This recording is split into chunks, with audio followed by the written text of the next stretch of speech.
Aransa, as you are flying more controlled pace than you were the last time. So no one had to make dexterity saving throws off your back or nothing. Go ahead and roll a perception check for me as you're coming down into this ballroom area. Alright. To look for Sauce and Volcan. And 30. 30. Nice. You also see that there are a bunch of dead people. You see that there is one infected dead person. No. You see that there is a slew of infected on the opposite side of a ravine that was not there before. Cool. When you left, there was no chasm. Now there is, and there is a slew of infected on the opposite side. Is the beacon still up? The beacon is still up. You do not see... I'm aiming that way. I'm aiming that way because I don't want to aim towards the infected zombies. Correct. On that 30... I just like glowing blue. On the 30, you see that chasing the people that you sent this way, there's another horde coming this way. Oh, joy. They have it's a bunch of the small ones, but you also see several that are large size. Okay. All coming in this direction.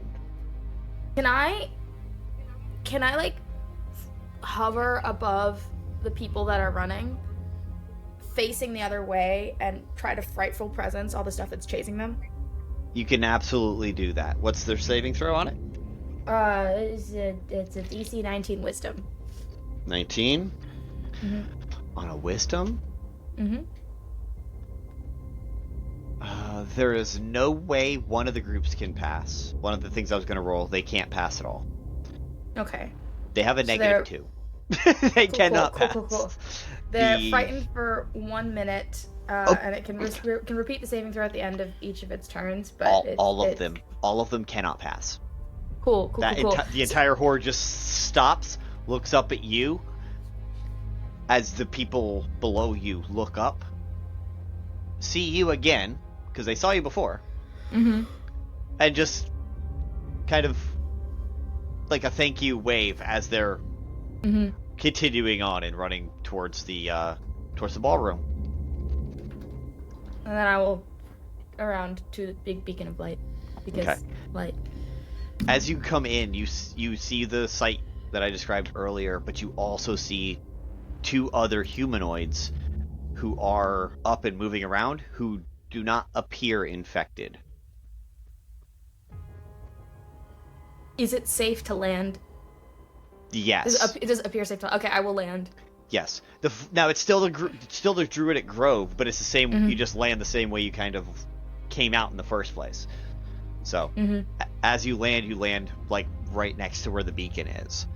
On that 30 still, you don't see Volcan, Sauce, or any light coming from where the teleportation circle was. Yay! Love that. Varrick, Adsila, Jaden, give me perception checks. And Lupine and Aelothin, you guys sit there from where you're at, and you see this huge magma dragon fly over top of your heads and land right next to the beacon of light. Due to my exhaustion, I'm rolling with disadvantage, correct? Correct. Anyone who has exhaustion is rolling And disadvantage. Can I guidance myself? You can. Yeah, I have a straight on the perceptions. It was a 12 for 12? Varrick. Yeah, I have the same, a 12. A 12? That's a 16 from me with disadvantage. Okay. So you guys saw the horde because Aransa flew right over top of it.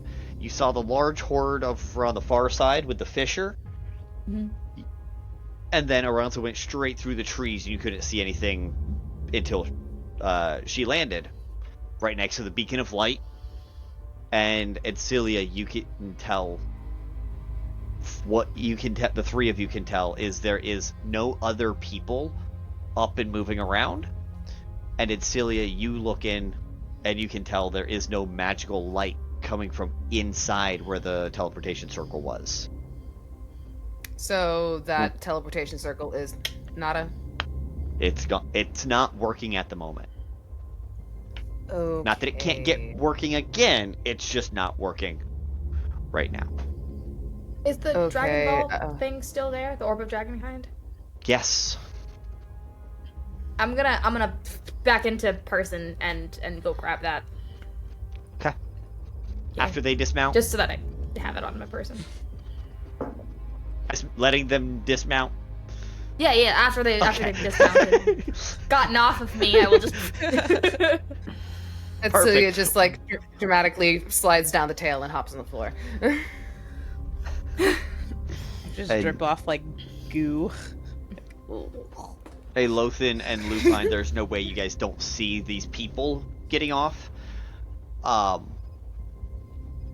And at the moment, everything seems to be peaceful for the moment.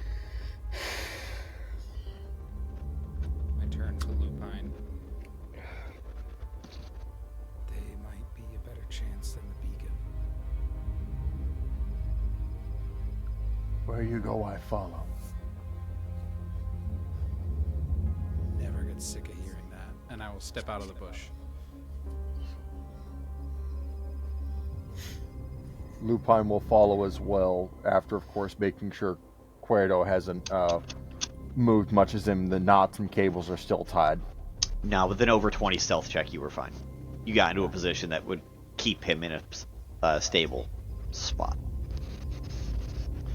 So the four of you see that these two head in your direction, and they are carrying a body. One of them is carrying a body on their back. I need Adsila and Aransa to roll insight checks on them. Insight. I'm gonna be very sad in a moment. I can feel it. You can guidance it, yeah. Meanwhile, Aelothin and Lupine, what do you guys look like walking into this space? How are you presenting yourself?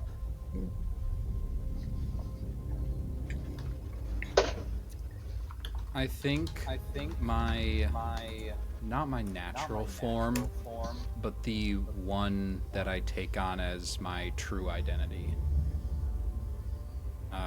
It's this man with a short goatee, shoulder-length brown hair, wearing red robes trimmed with a little bit of gold that look like they were not the nicest you've seen, but a step below that, and they appear tattered.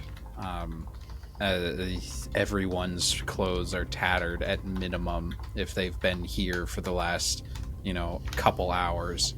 But he is standing tall, and he's wearing a cautious smile across his face.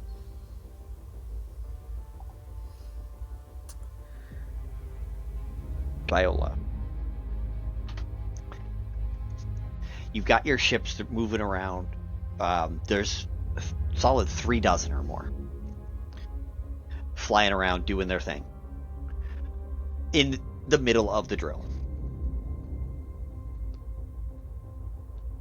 I need you to roll a perception check for me.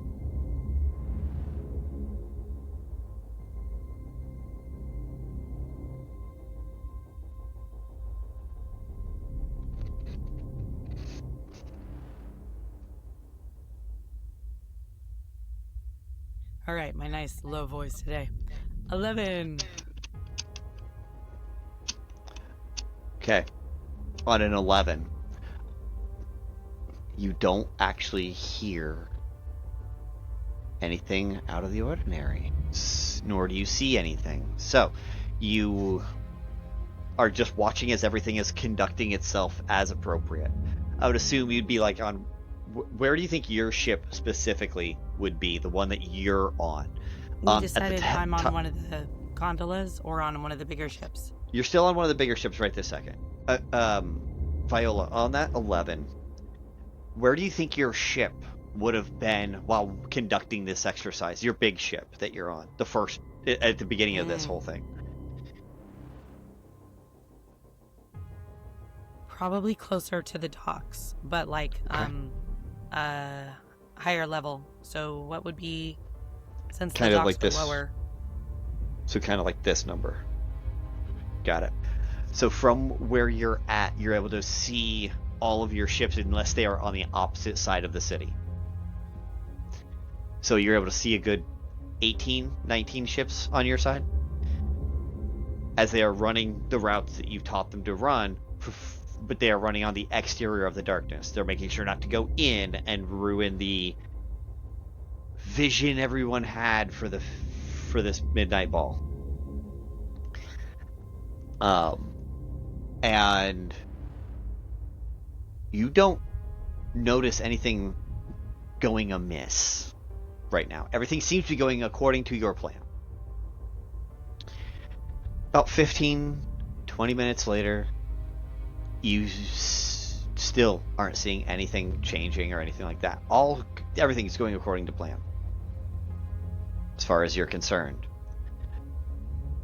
About an hour into your drills, roll another perception check for me with advantage this time. 22. A 2? 22. Oh, I only heard 2. Like, with advantage a Nope. 2? Oh my god. I mean, I am well known for my bad rolls, but 22. Okay, so with a 22, you feel it in your bones.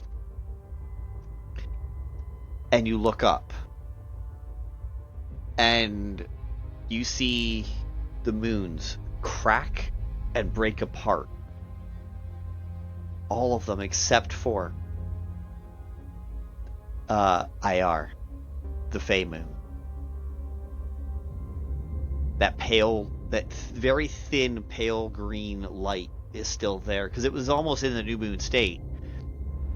But the other moons you can see just in wherever they were, just breaking apart.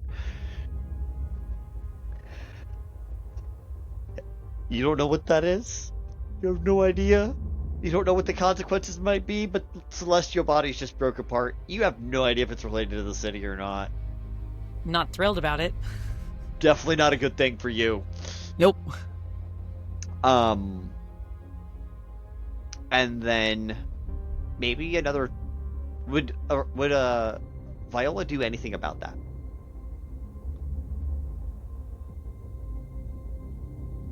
Maybe if she has any connections to someone who studies the moons, she'd reach out. I don't know if any of the other leaders... At 3 o'clock in the morning? Well, I mean, some of the leaders are staying up for the event. Correct. So if any of them are known for following the moons as closely as she does, she'd bring it up. Not that you can think of offhand, except maybe maybe Lilith? But Lilith was still at the ball when you left. Yeah, I think she would just send a one of the phone messengers to Lilith. Just say, like, hey, just so you know, Okay. this is what's going So on above when you the pick cloud cover. When you pick up your phone, you have no service. Ah, great. In fact, Of course it's not working. In fact, your battery is now dead and you had a full charge. Very unusual. It's not even turning on. I'd ask my wonderful Threadkeen helper for his. See if it says the same thing. Nothing is working. Roll another perception check. The ships are still flying. You're rolling a perception check to check Ah. that out. I'll give you advantage because Bulldog is helping. Great. 18. 18. You had 5 of them at the top of the city at this moment. Those 5 are fine. You see a couple down lower. In fact, one's even coming out from underneath, from the bottom of the other side of the city. So there, you have maybe 8 or 9. The rest are all just dropping, not like a stone, but like down and crashing into the water below. I think all the ships that already have the scrolls would have known to activate them as quickly as possible if they were realizing they were losing altitude. Those are the 9 you got. Only 9? I got way more scrolls than that. Only 9? Big ships? Stop fucking with me, Eric. 2 scrolls. I had significantly more than 18 scrolls. Thank you. All right, fine. Maybe the others didn't get the their things on time. So there's only the efficiency of my team is lacking. All right, correct. I'm hiring new people. All right, we're activating ours Good, as you quickly need as possible. to anyway. They dead. Lame. All right, activating mine. If there's no other form of current communication, I'm sure we have some type of flares or things that we can shoot up from our boat, and we would do so immediately. Yes. And anybody, I feel like we would also have some kind of magic caster that can sending spells. Yeah. Sending spells, and would do so immediately to all ships, all gondolas, and anybody who's currently grounded, including ships that might be still at the docks, not part of this, probably not very many, telling them to activate their scrolls as quickly as possible. We might be, as a floating city, already losing altitude. Yep. So, as you say that, you see your ships falling and coming out from the shadows from where you had like 3 ships at the docks. They drop out of the shadow because they were losing the altitude. They were trying to get up to turn on, get their magic casters up, they're trying to move their people, and they crash, and then seemingly just begin to unsink themselves and go right back up to the docks. I'll take it. Roll an Arcana check. Okay.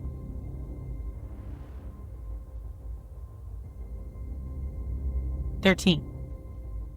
You're not sure that that didn't look like a levitation spell.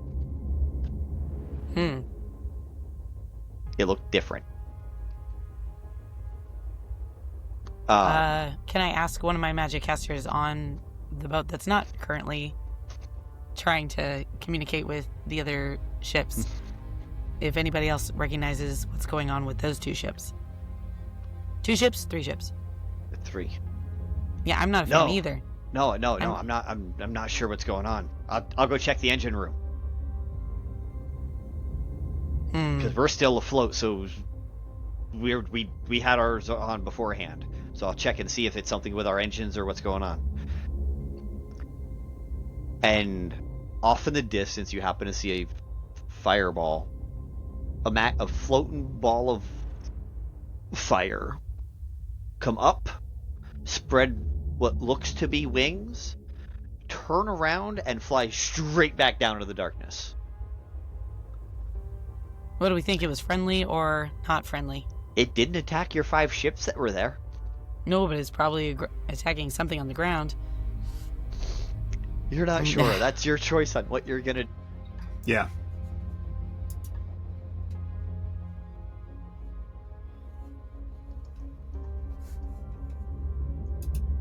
Cass is gonna see this and just go, what the hell? I thought Conrad and Solarian took care of that.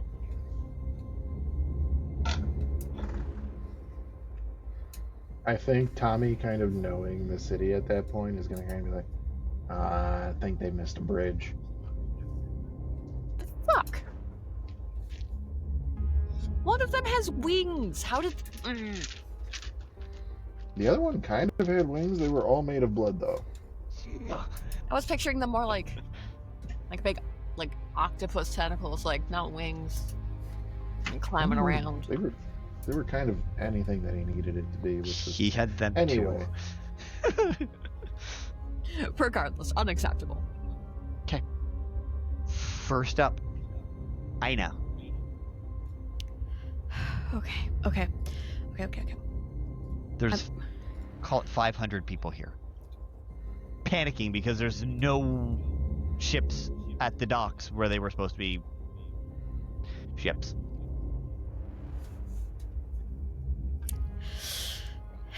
Okay, God. I guess we're just gonna get started. Okay. I guess on evacuation. So I'm gonna yell.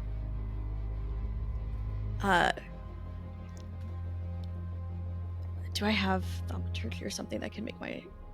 Nope. Nothing to make my voice louder. That's okay. I'm just gonna yell as loud as I can. Soft-spoken Aina yelling. I love this. Yes! Like, she's standing up straight. She is regal in this moment as she's like, this... I'm not running away. Is her mindset. So she's going to kind of stand up and straighten her shoulders and go, anyone who's able to fight, fend off the husks. Women and children first. And I'm gonna hit the I have the stone from Raph, and I'm gonna open up that gate to Raph's haven, so we can start that process. Okie dokie. And you open that gate up. On the opposite side, you see an old, forgotten forest glade. And nobody cares, and they just run right in for it. Real quick, I'm going to do a percentile roll to see how calm and collected everyone is. So the higher the better. 98. They are calm, cool, collected. Aina, your not just your crown, but your entire presence and your aura just made everyone here realize you have a plan. Follow the plan and no one gets hurt. Or at least they won't get hurt. And they begin to form a line, and they begin getting through. In this first round, every round I'm going to roll a d20, and that's how many people will get through on this round. Until we get to 500. Hot damn. That's a lot of people. The more portals that are opened up, the more people can get through in one turn. How big is the gate?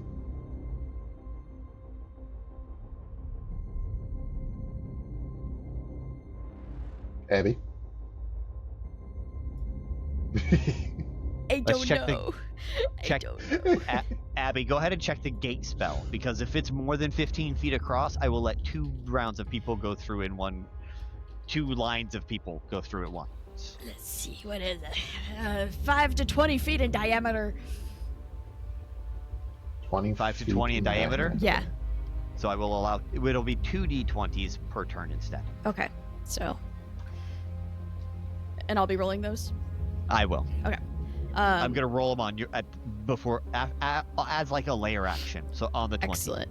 And then I know for this version of gate, it's just as long as I keep it open, instead of the minute duration. Correct. But it is a one-time use, so once it closes, it closes. Correct. I will allow it now. If you fail a concentration check, it will fail automatically. Because it's a concentration spell, right? It is. So if you lose concentration, you will lose the access to this gate. Fair? Yep. Okay. After Aina, it is the people. First 2 rounds of people go through. That is a 14 and a 19. 33 people make it through on the first go. Way to go, y'all.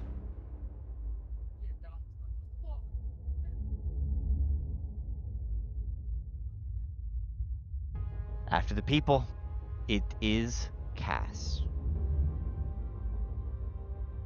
Cass is going to toss Jed 1 potion of Storm Giant Strength. And just go, drink this, please. Thank you. Good. Alright, and he immediately will use his held action, because he technically would have gone before Aina, but had no idea what to do. Jed got a nat 20 and has a +7 on initiative. Fuck. he smashes down this storm giant. It was storm giant, right? It was Storm Giant. That's a 29. All right, bet. He's rocking a plus. Oh my god, Jed's a monster. I love it. And Cass is just kind of going to stance up in front of the wind wall and start playing defense for any that get through. So he's gonna he's gonna take it, chug that as his action, and next up is going to be Lemon.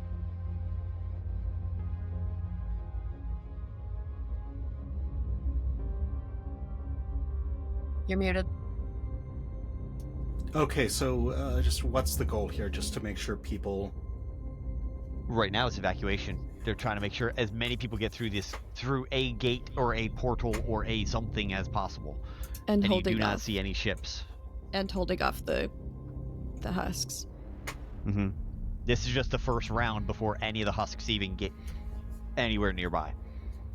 If you would also like a potion, I have 1 more potion of Storm Giant. I'm good. I'm not strength based. Yeah, none of us are. It was a weird potion for me to get. I guess I'm gonna keep concentration on Windwall, and then pull 1 card from the deck of many things. Oh, good. Okie dokie. Lupine has his form from earlier before he was turned into a founder mirror image, basically. An image of very kind of nondescript, black cloak. Definitely got some tears and burns to it from the aftermath of Valeth's surprise for everyone. And more than anything, I would say almost has more of a bodyguard-esque nature, where he's definitely got his hand near his sword, but he's looking fully at Aelothin and following Aelothin's manner and cues in a way. If you say they're our best way out, then let's go be friends. And what did My Adsila thoughts exactly. what were the insight checks for Adsila and Aransa? 15. I rolled a 16. 15 and a 16. Yeah, so you guys have met Cuerdo more than once. Oh, That's yeah, Cuerdo on Lupine's back. Aransa is immediately, visibly very distressed. That is their first best friend. Sorry, second best friend. First best friend turned evil. She just goes, God damn it, Cuerdo, what the fuck did you get yourself into this time? Oh, he's out, isn't he? Is he okay? Unfortunately. I think he will be. He's just knocked out. Can I help at all? Yeah, are you in need of healing? I mean, I wouldn't say no to some assistance. Because I do have healing spells, and I will pump them into Cuerno, but I don't know how helpful that's gonna be right now, given that he's not here right now. I'm not sure what the exact effect is on him, but it appears more than just a concussion. Okay, okay. Well, it can't be good to have him be here. We should probably leave then. That might be smart. It would be smart for most people to leave right now, but we don't have a way out. Oh, I can help with that. like. I oh, see I can help you've with that. overcome your. Just... Congratulations, Aransa. It appears you've overcome your initial scare, as it were. Oh, there was a lot. It was an eventful day. But zombies are pretty motivating, so yeah. It's very true. Like leans over to like give y'all a pat on the wing. As the two of them head towards, as the four of them rendezvous to meet up, Varrick and Jaden, roll perception checks for me, please. 18. Okay. 12. Varrick, through the treetops, because Aransa did not make a small hole. Through there, you're able to see a pale blue glow, but it doesn't look humanoid in any capacity. As you just hear like flesh squelching and energy charge up as the tops of the treetops get blown straight off, allowing you guys, all of you, to see and hear at this point a very large, basically the size of Aransa, like as dragon, monstrosity that looks like it contains the larger ones and the smaller ones combined into a single entity. And you're at that point, you guys can all see that there are larger ones and smaller ones climbing up and over this rubble down on into you guys. This distresses me, Eric.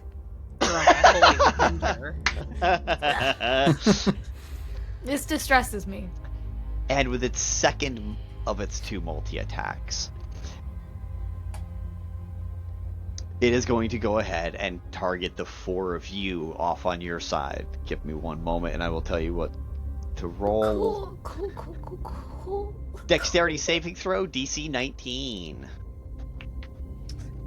Everyone has advantage if they're within 10 feet of me. That would be Varrick and nobody else. And Varrick and So you do not have to roll. I don't. Sorry. Oh, I understand what you mean now. Thank you. Yeah. The other four have to roll, not the two Okay. of you. So you said dex save? Yes. Yes. And caught in this? Still have disadvantage, You sure or are. is that It's only... Adsila, Aelothin, Lupine, and Aransa. That's a And 26. do I have disadvantage on save rolls, or is it just You- skill checks right now? You have one level of exhaustion, correct? Yes. Then you do not. It's just ability checks. Okay, alright. Fair. 22 for Aransa. Okay. Lupine, you got 20 something, right? 26. Okay. And then Aelothin, what'd you get? A 12. Oh no. All the A names right here, y'all. Well, I technically didn't even fully come up with my name. And what No, was you the saving didn't. Because I made a 18. Yeah, you needed a 19. Ah, fudge nuggets! Hold on. Let me take a look at my reactions real fast. What is the thing that we're dex saving from? A crystalline energy beam. Okay, never mind then. I was gonna be like, if it's like rocks or something substantial, my wing is out and I am ready to schmack. Nah, this is energy weapon. I can't silvery barb something that has a saving throw, can I? You could silvery barb somebody else's saving throw, but that's it. It'd have to be an attack. Okay. I mean, technically, if you silvery barbed someone else's saving throw, you could give yourself advantage. Correct. I'm not saying it's a smart move. I'm saying it's a move you can Just, like, make. push someone out of the way. Or into the way and you out. Mm-hmm. I guess the only thing could I possibly, like, as a reaction, do absorb elements? You can do absorb elements. To try... Okay. What kind of damage is that? It's a mixture of force and thunder that is coming at you.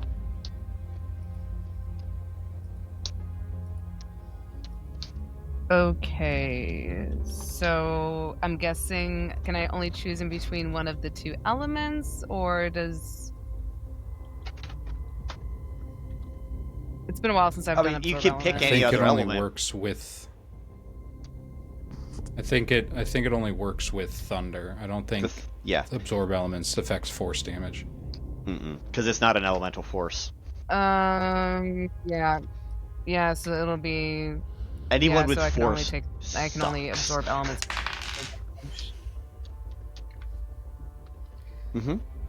So would I even be able to use it, considering it's a combination of the two, or like how would that like affect? You would, because it's like how would one like? I have 2 dice pools. You would just take the damage from the thunder away. So you would essentially take quote unquote half the damage and put it into your absorb elements. So if you want to do absorb elements, you absolutely can. Perfect. Good choice.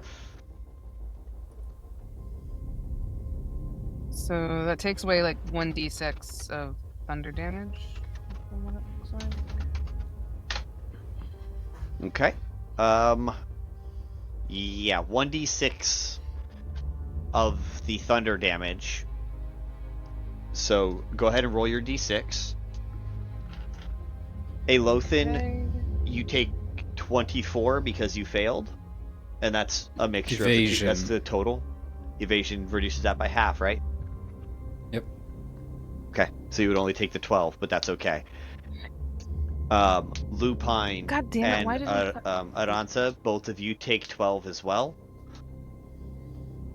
I rolled like dog shit on 6 d10s. Yeah. None of this was fire damage, right?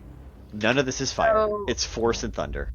So, how much? And I don't know why I didn't think about counterspell, but it's too late now. I've made my fucking bet. I'm gonna lay in it.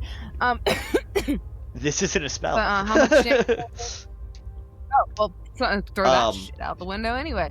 How much damage am I taking? 14 is force. 14 is force. So that you're gonna take regardless. And then I rolled 4 on How my much? D6.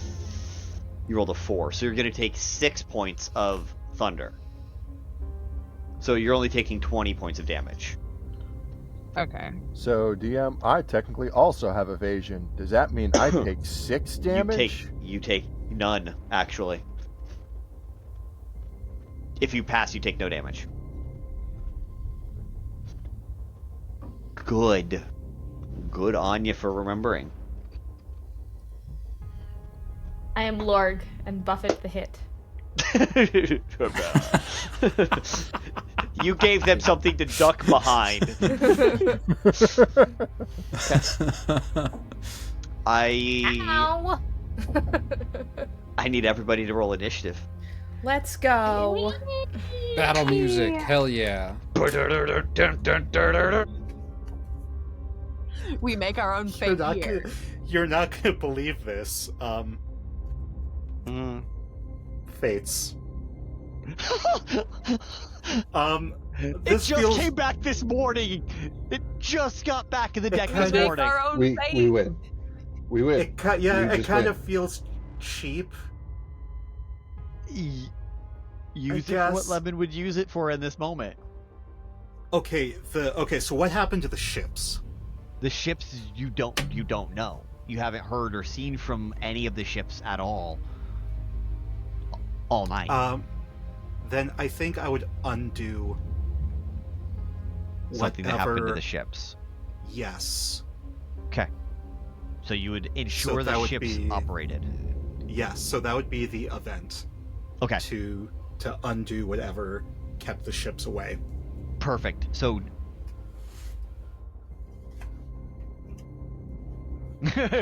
almost like reversing time itself. You see a ship come up through the bottom from below the darkness. And the city re-grab onto this ship as it is now back to capable of flight, and another one is docked behind it, and a third one is docked back where the cargo area would be. Man, what the fuck happened to the ships?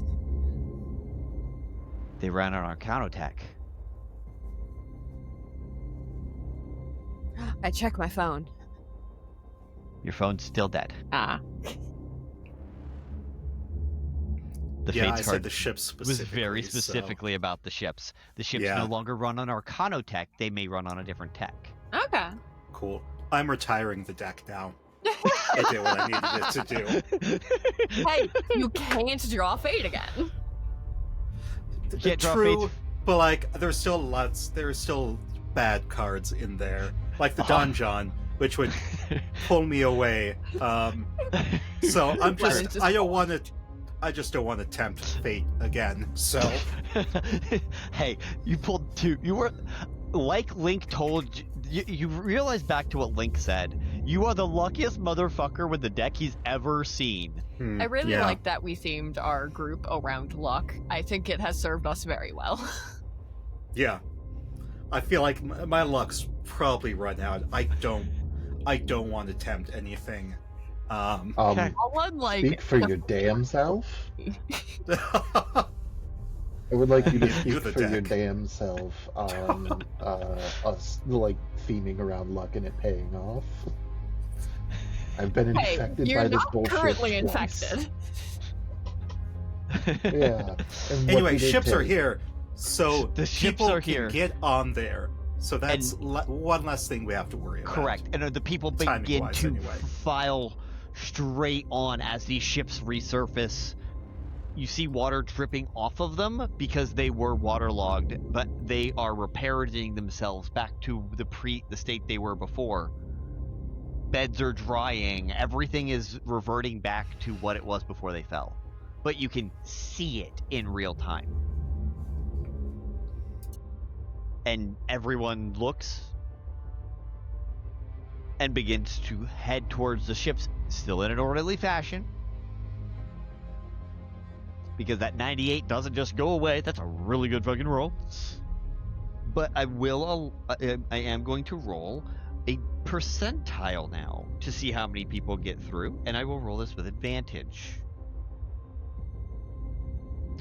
It's a 29 on the first roll, and advantage gives you a 52. So 52 more people begin to board these ships as lines begin to form and all of this starts to occur. So we are already nearly a fifth of the way through. Yeah, you're already up to 85 people out of 500. But it's going to be a lot faster going. You guys are doing fantastic right now.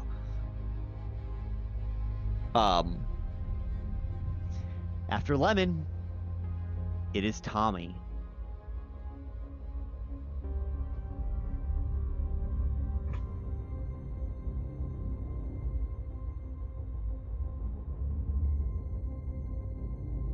Tommy has been told that, well, actually,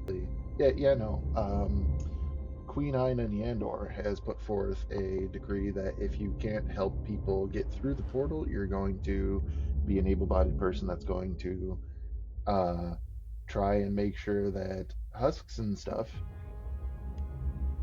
don't fuck with all the things. So there will be a moment before that happens, like as people all start leaving, that Tommy turns his head over the shoulder to Cass and just says, I need to add a little thing onto something that I told you earlier. If I go down after any points to where the husks happen, or husks are again, and if I'm glowing blue, you are not bringing me back. Not like that, because I'm not risking you. We're not gonna let that happen. We're gonna be okay.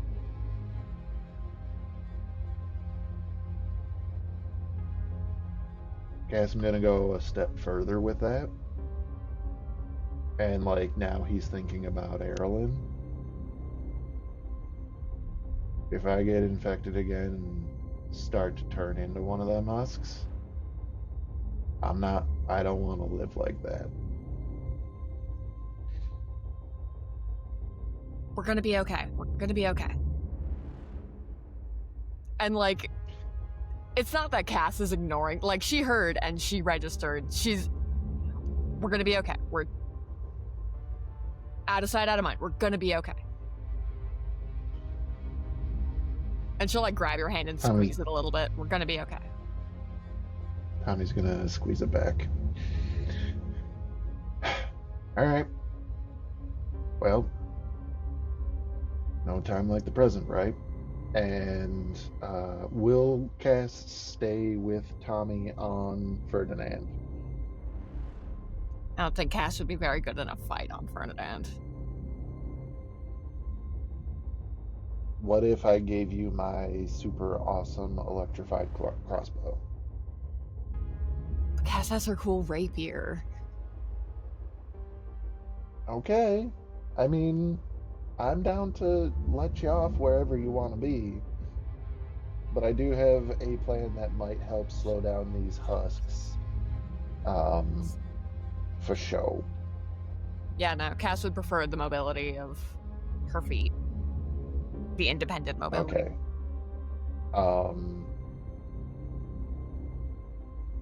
On the way, Tommy would let Cass off wherever necessary. And then, I actually have to pull it up here. Excuse me.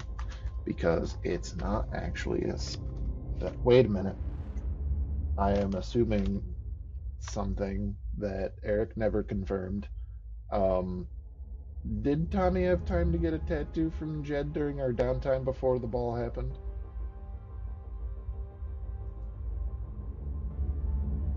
And no is a reasonable answer. You had time before supply run, yes. Okay. After you met up with Aina in the market district, you had time to go get it before supply run later that night. So you had time there, unless you think Tommy would have been at the market doing fair games and things. Right. Gotcha. I will take that because I definitely want to make sure that I get this spell. But I forgot what it's called. Oh, there it is. Beautiful. I found it. And it's a bonus action. That's great.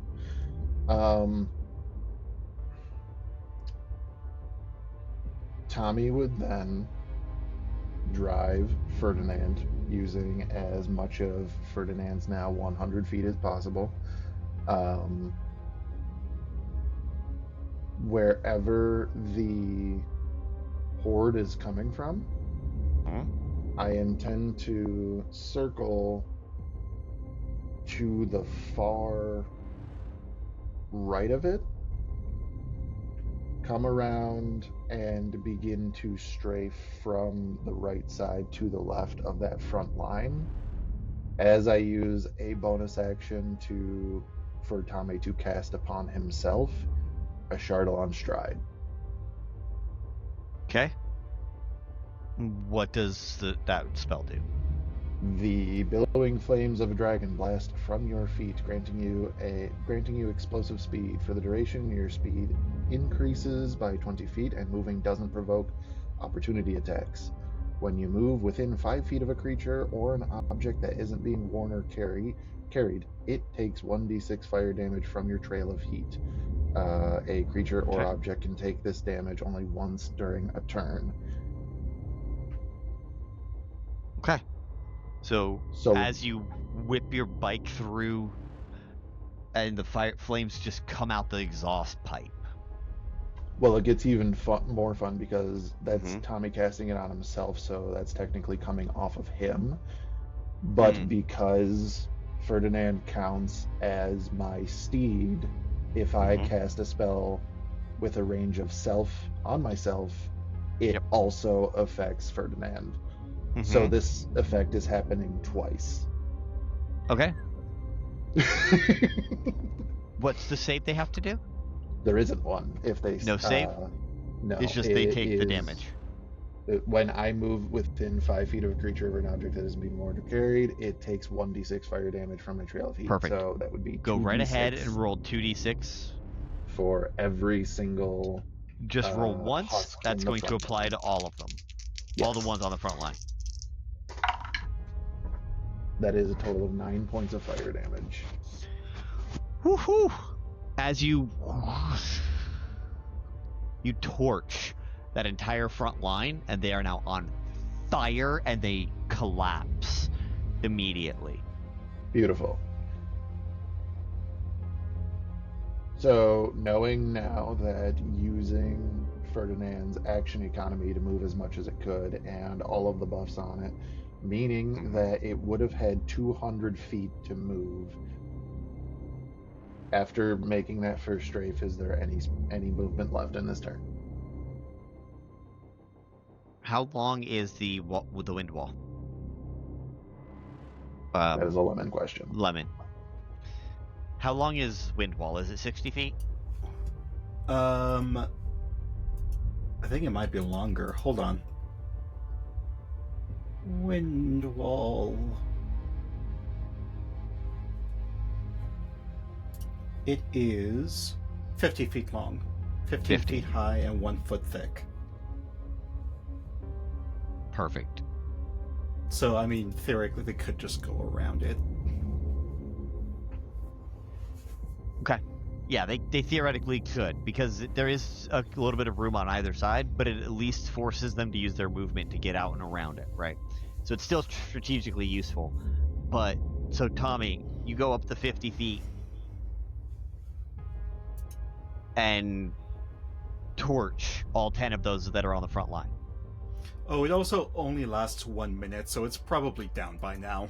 No, this is all one round. That's why we're in turn order. My spell also lasts a minute. To track times. So, Tommy, you torch the first 10, and you've still got 3 more passes you could do to the next 3 lines if you wanted to try and kill them. The next 3 lines in. Yep. Okay. Yes. Go ahead and roll your damage one more time. Can I just keep that 9 for everybody else? No. This is a different batch of husks. Okay. It's a different. Each time you roll, it's going to do the entire line, though. Okay, that's 6. 6. They seem like they might still be alive, but they do end up collapsing shortly thereafter. Roll one more time for the third line. Also 6. Again, one more time. You killed the third line. So now for the fourth. 7. 7. Okay. So you managed to kill 40 of these husks just with your movement speed. Just they have 6 hit points. That's why I had to have you roll, because you had a good chance of rolling below and stopping your ability to keep doing what you were doing. That's why I took it one at a time. And didn't just carry the 9 forward. Because may the dice be in your favor. Okay. And So, Tommy, where did you try and end your run?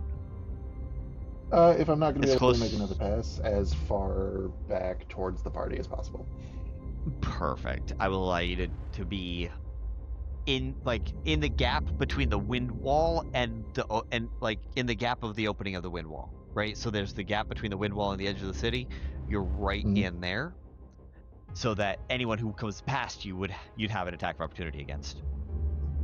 Gorgeous. And if now at all, it is an option closer to Cass.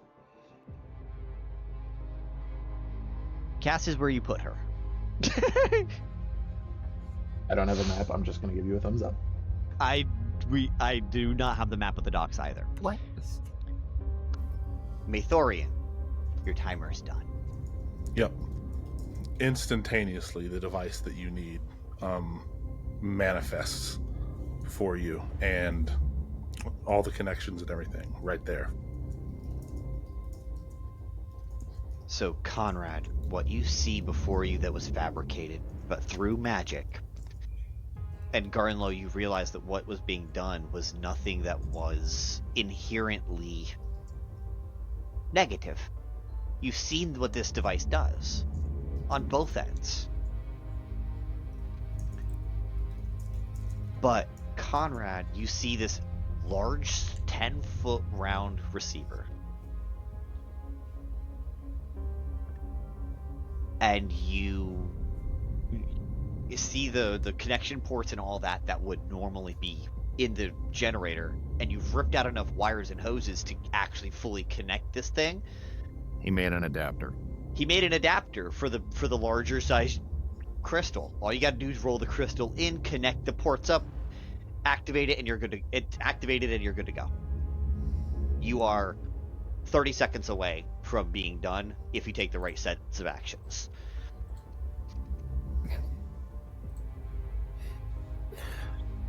First off, in response to Garnlow, I'd like to do an insight, because everything is a matter of perception, so he may actually believe saving, but I don't know who he's allied with. And as it stands, I currently have sided with Morwen and our ragtag bunch of misfits. Mm-hmm.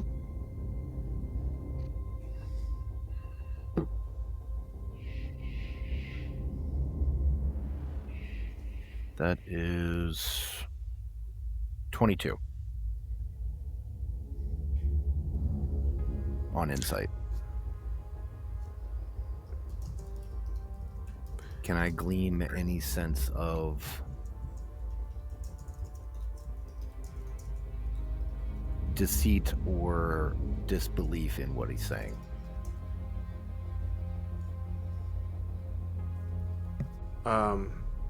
Garnlow is 100% believing everything he's saying. Everything he has said since he's popped through the portal has been true to how he's felt since you guys met the first time.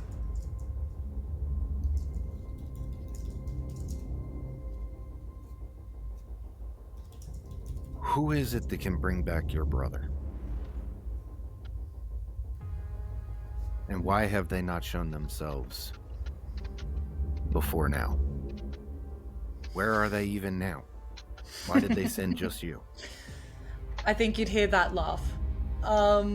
and Astraea would, instead of approaching Maethorian now, would have like turned during this conversation and made her way to stand just behind Garnlow. And she would be like, "Oh, I have no issue showing my face, but I've been around for far longer than you have." And at that, we're going to interrupt this conversation as Solarian has more than reached that very large monstrosity. Go ahead and roll that attack check. I would love to. Thank you so much. That is a 28 to hit. Hits.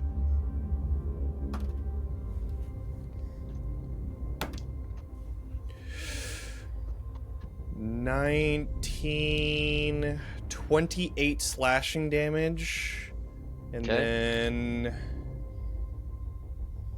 I have to do an additional 2d8 because of my. It's another 9. Oh, sorry. That's I have to do 3d8.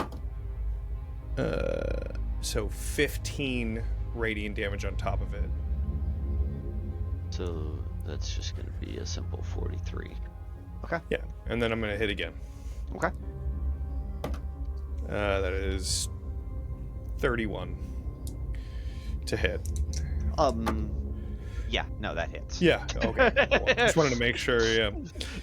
5, 15, 19, another 28 slashing.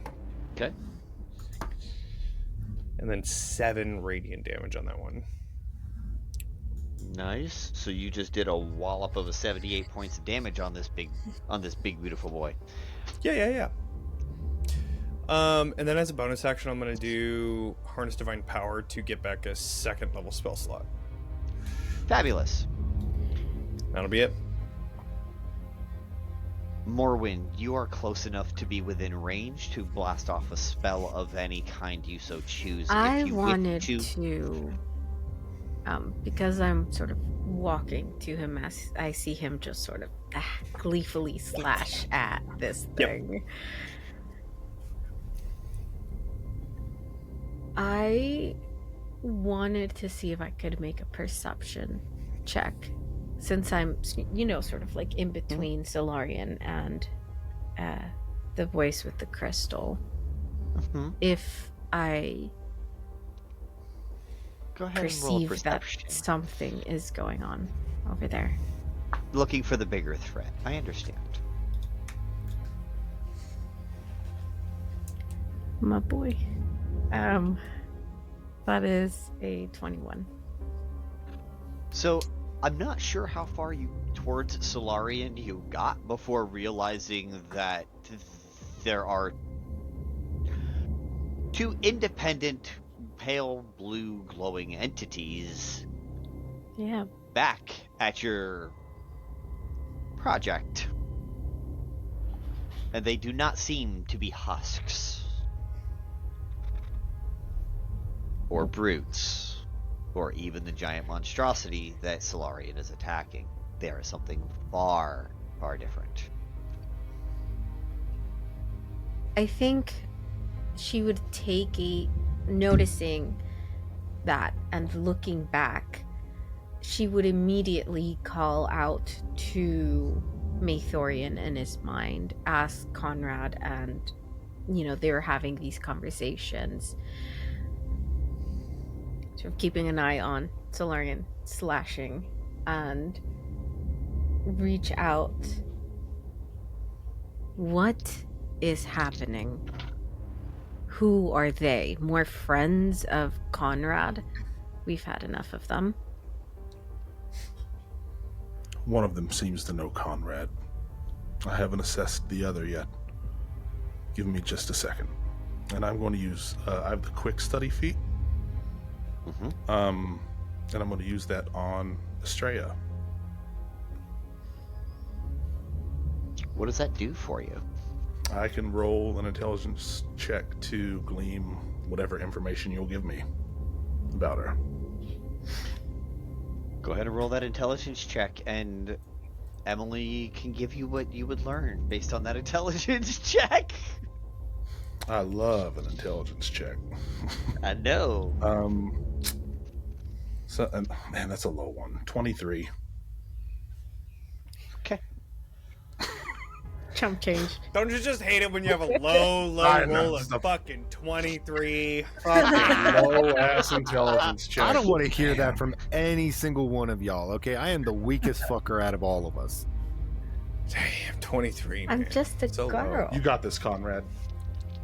I think with a 23, just by looking at her, you assessing the pale blue glow, you would understand that she takes power from these crystals.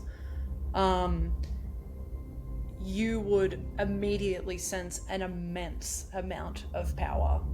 I would go as far as saying almost unlike anything you've ever experienced. It's kind of like, how deep is the ocean? How vast is space? Like, it is an uncomfortable and ominous feeling that like hits the pit of your stomach. You would also see that she what she looks like is this pale figure, almost like slight, but almost gaunt in how slight she is.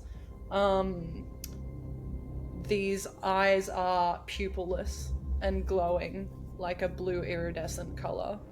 Her hair, white, also has a iridescent blue glow to it.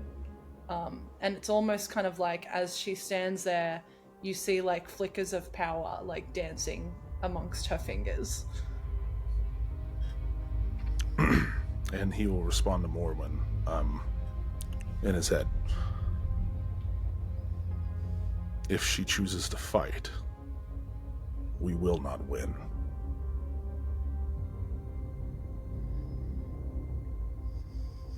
Fucking ominous. And you know that he is referring to like him and Conrad. Like, yeah, like you like, guys we're are gonna not, need help. Yeah, by yourselves. Like, that is it. Okay, you just hear a small fuck. And she turns around and yells out to Solarian because, you know, we can't do the thing. What would she say? I think it's as you finish doing your hits that you hear Morwen sort of yell towards you. There's something wrong. I am going back. They might need help. And she will then take off. Probably flying. So if you turn to look at her as she calls out to you, you see her turn around and fly in their direction. And then you now, with your attention that way, would be able to see there's more people there. I know that I had used it in like a very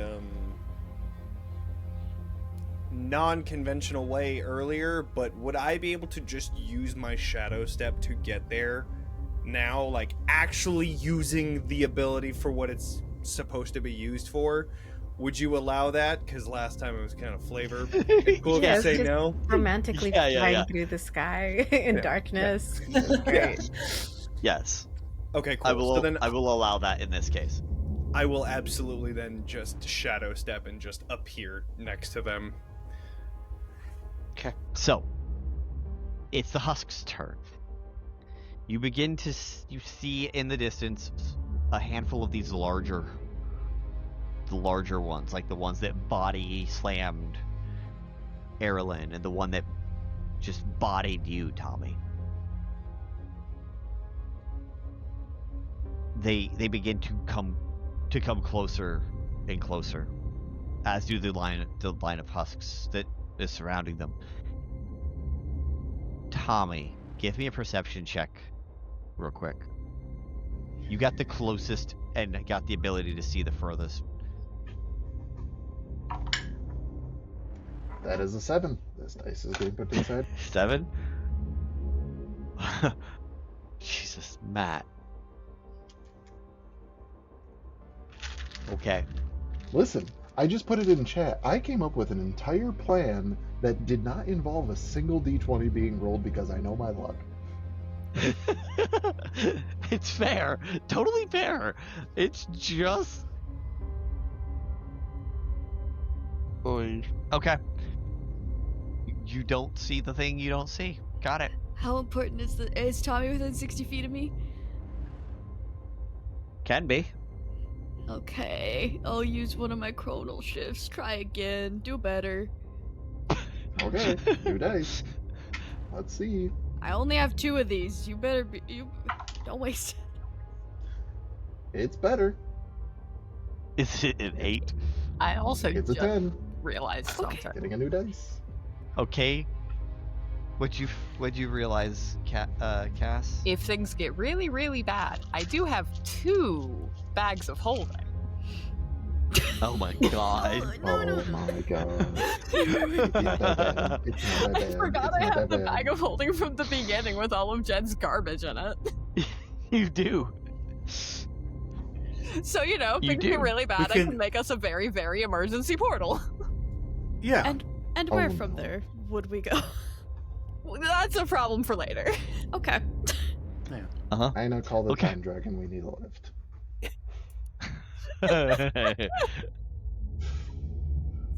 So, Tommy, you meet the DC, the bare minimum, to see what I needed you to see.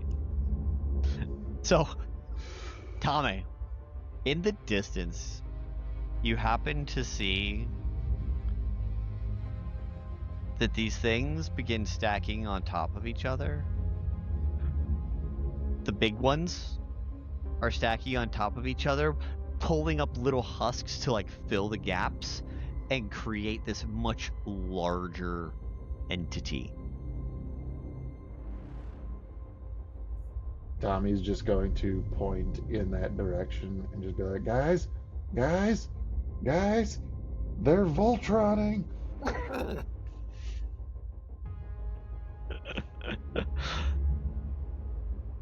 Okay. Voltron is now canon in Torso Mill, and I'm going to add the canon that everybody knows what it is except for Aina because you weren't from this time. It's fair. Jedediah's like, oh, shit. That's a big motherfucker. It's alright, we can take him, Tommy. And he just pops his hands and locks and loads with the bat backwards. We got this. And these larger husks come at and they are now about to attack the wind wall. What did they have to pass? The DC 17, which save though? Strength. Okie dokie. There are 3 of them headed up against the wall.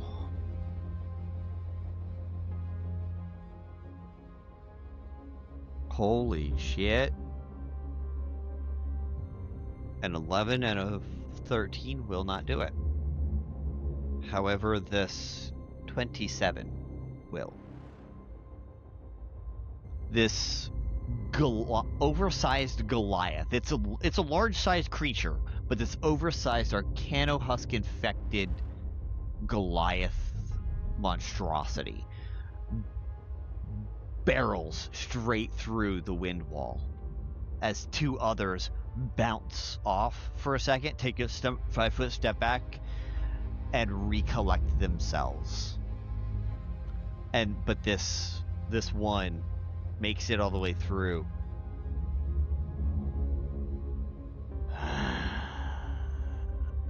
and just heads for people.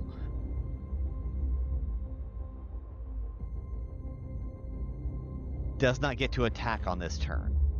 Had to use its full movement and action to get all the way through.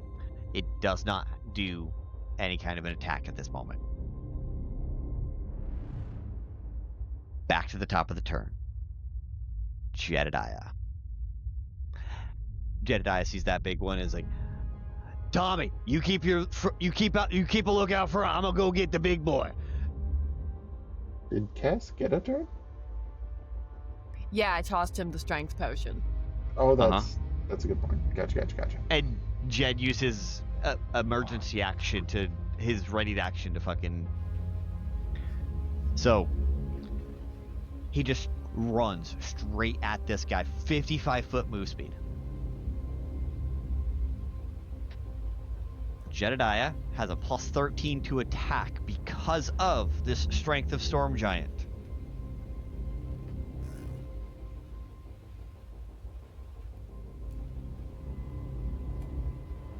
I apologize, it is a plus 15.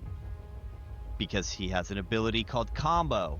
When you hit a creature with an unarmed strike, you gain plus 2 to each hit. This increases by plus 2, but it starts out as a plus 2 in the very beginning. If I hit, it counts as a crit.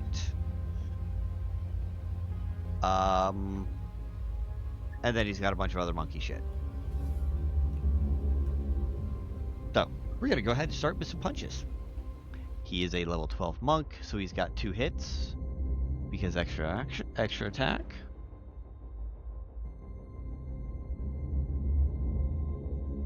First hit is actually, ironically enough, a nat 1. Like you guys would expect from a Jedediah. Second one. It looks like he almost missed on purpose because when he comes back up, he has both hands in his fist with the bat in it, and he's just two-handing that bat straight up the front of the leg of this monstrosity. As he is going to go ahead and do an unarmed one of his attacks. That is a minimum. That's actually a minimum 19 damage before he rolls a d10. That was a 9. So 28 points of damage from Jedediah as he just. Whoa.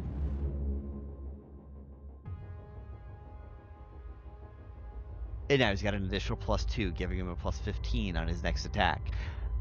He is going to go ahead and, as his bonus action, he is going to Flurry of Blows.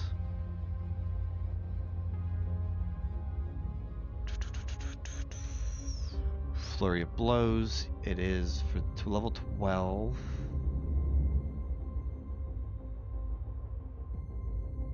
Two unarmed. He gets 3 attacks. First one is a plus 15. That is a dirty 20. That hits. Next one's a plus 17. That is a 34. That hits. Both of those count as a crit. Third attack. Still a plus 17 because he cannot get higher than a plus 6. That is a 28. All 3 of those hit.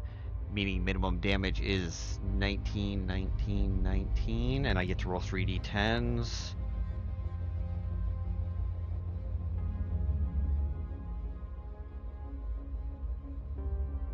For 13 more.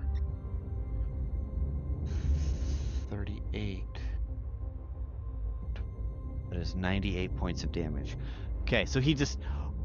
And you just see as he just whips this guy with a couple more different hits from different parts of his body. As he succeeds in knocking this thing down and back. And I think I want to do this. Lem is going to call out to Jed and tell him to get out of the fucking way.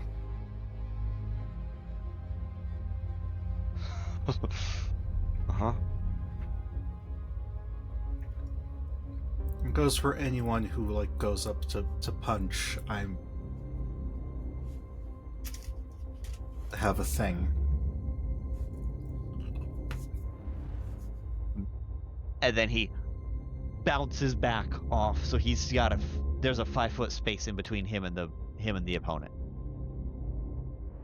Because he didn't have to use all of his movement, so he just kind of, as he attacked his way up, bounced off of the brute's back and lands about 5 feet away. All right, Lem, go ahead and go. Whatever you're gonna do. That was just the kick starting off of being able to see the forest through the trees. The forest of what? The forest of fuck. Okay. All right. Within 60 feet of me, what is the enemy situation looking like? There are a couple you could kind of hit, but they're still crawling over the rubble, and they're going to take at least another entire turn before they can move any kind of quickly. Okay. Could I use my movement to get within 60 feet of any of the big guys as it stands right now? Absolutely. Okay, then... I will let you use your movement to get up on top, to be right at the base of that very large tree trunk. Okay. To kind of because that tree trunk is actually a tree trunk all the way up now. It had foliage, but now it is just a trunk. So there is an advantage to standing behind it. You get a little bit of cover. Okay. So how many of the big guys are then within 60 feet of me? Let me see.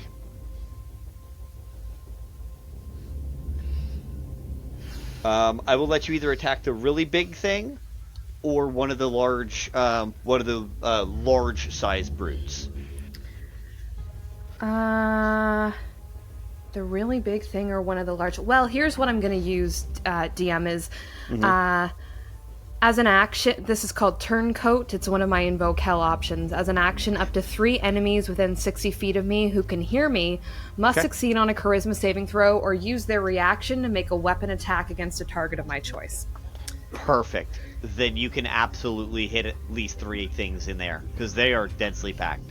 All right, so... You can get 3 husks, you can get the big thing and one of the brutes.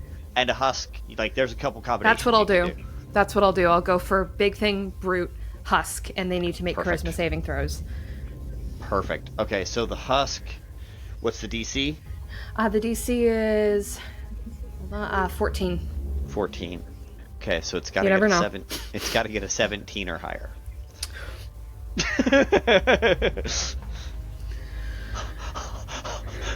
It rolled off of a 17 onto a 7.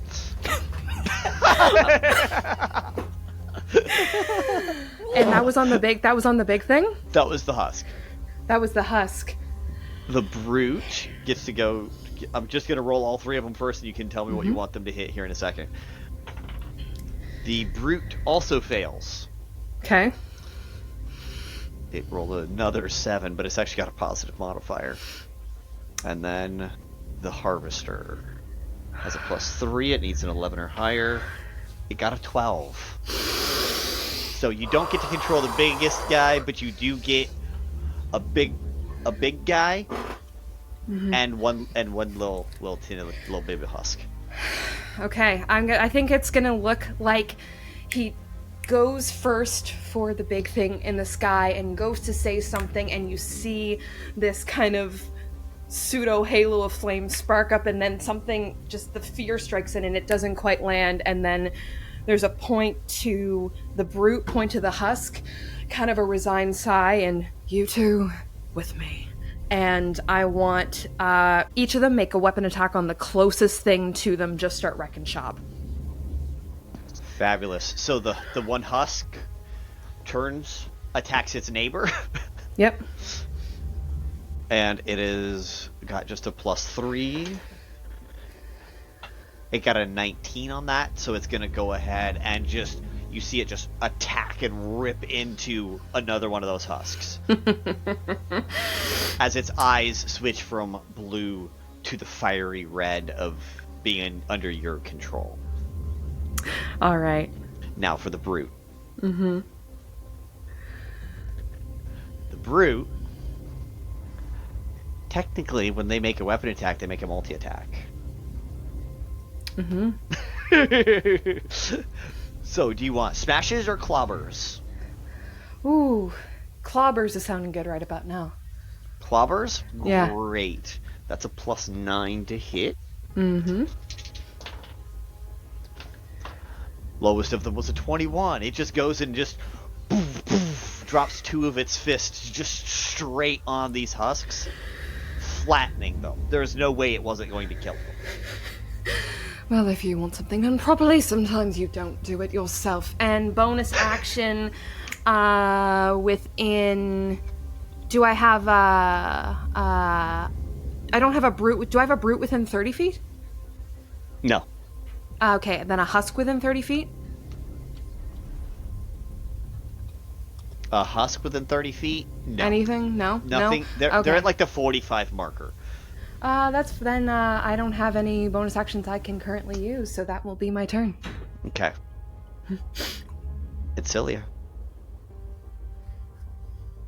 Okay, so about like how far away am I? Because obviously I think I'm way too far away from like big monster daddy in the sky to try and do anything.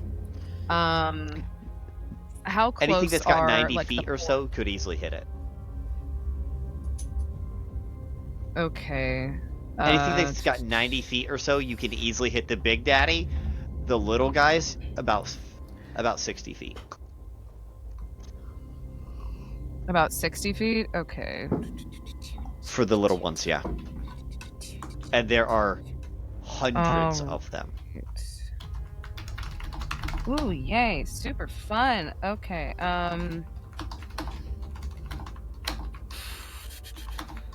I really wish when I had the chance I like reset some of my spells. I just wasn't expecting, the world to be ending. These are like all like mainly like performance spells.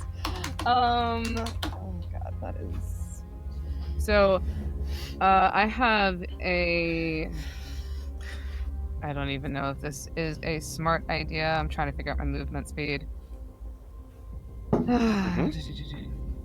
Again, I do sincerely apologize. I literally have been scouring through things and trying to do smart people shit with this, but Adsila is panicking right now. So I would like to use free my action movement. to panic, so you're fine. Awesome, great. Adsila just trying to like avoid. She just takes like a deep breath and she goes, this may be my last performance, but I'm gonna make it a performance of the lifetime. What the heck? Fuck it, here we go! And she immediately starts taking her full movement speed of 30 feet, so she'd probably be about 30 feet away from the horde of individuals infected coming towards her, and she is immediately gonna take out her fiddle, and you just start hearing like this very low kind of rhythm coming from her. And then it starts speeding up faster and faster and faster. And as she's doing so, you see this magic imbue her like the veins in her body that usually kind of are glowing like bright orange start turning a deep, deep, deep like blue color as she is going to cast Rhyme's Binding Ice, which is a 30-foot cone. And they are going to have to make a Constitution saving throw of 18, and I'm going to be casting it on 4th level, and pretty much anyone within that 30-foot cone, the creature takes, if they fail the saving throw, they take 3d6 of cold damage and is hindered by ice formations for 1 minute or until it or another creature within it uses an action to break away the ice. A creature hindered by ice has the speed reduced to 0, and a successful save, the creature takes half as much damage and isn't hindered by the ice. So how much damage does it do? It does 3d8 of cold damage. Do you want me to just go ahead and roll, or go ahead and roll your damage, because they both the 2 d20s I rolled, I got double 2s. Oh, heck yeah. Oh, it's beautiful. Alright. So that's going to be a 7 and a 5 for 12 points of ice damage. And since they failed, whoever is in that 30-foot cone their speed is reduced to 0. And their feetsies are probably extra cold right now. How much damage did you say? I got a 7 and a 5, so 5, 6, 7. They die. They don't need to worry about their speed. Oh, yay! Adsila, I see Adsila run right up next to Varrick and just blast this cone of ice straight towards them. And the first 2 rows, which takes out like...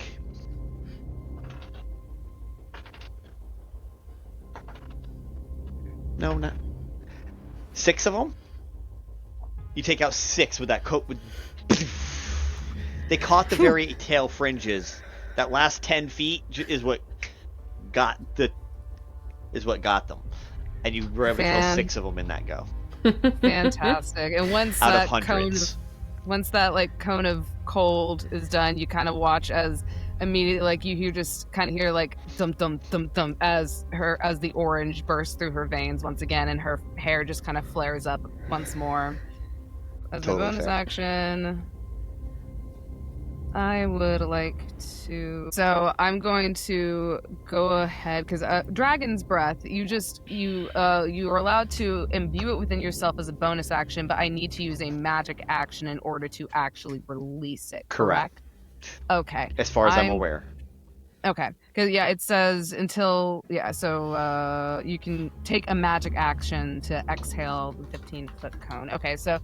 I'm going to just kind of, again, place my hand on my chest, and you hear Adsila just mumble in Primordial, and she is going to cast Dragon's Breath on herself on 3rd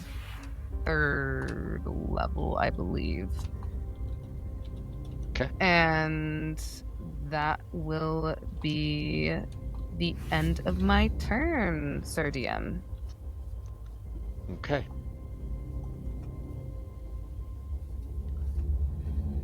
At this point, Lupine is going to use a legendary action, and he is going to cast Ice Storm. Okay.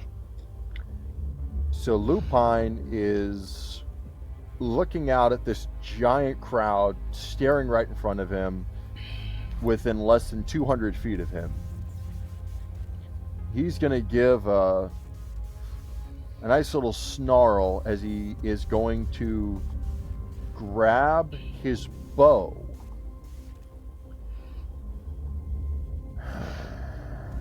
Finally, something fun. And through a charge in his bow, he is going to cast Ice Storm centered on the Big Bad. And it's going to be a 20-foot cylinder. And it's going to be a dex save for 2d8 bludgeoning, 46 cold. Okay. And it makes the area difficult terrain until the end of my next turn. Beautiful. You said dex save? Yes. What's your DC? DC... sec. The DC is an 18. Okay. It has to get an 18 or higher. Big boy, not Dexy. It got a 6. It fails.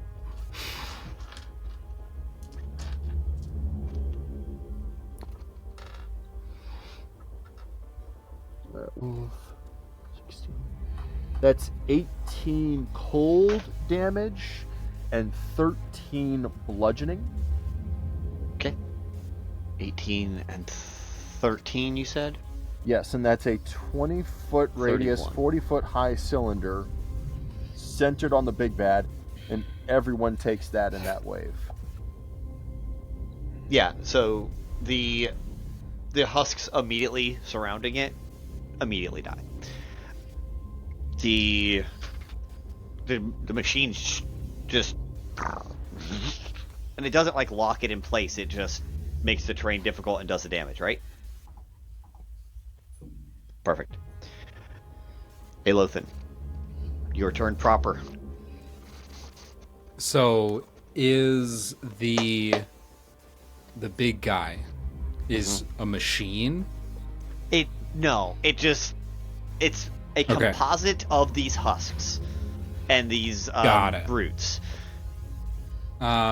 Is it flying? Is it on the ground or in the air right now? It's on the ground. It's just elevated because it is climbing over the rubble right this second. And it's about 150 feet away? About closer to 200 from you guys. Shit. I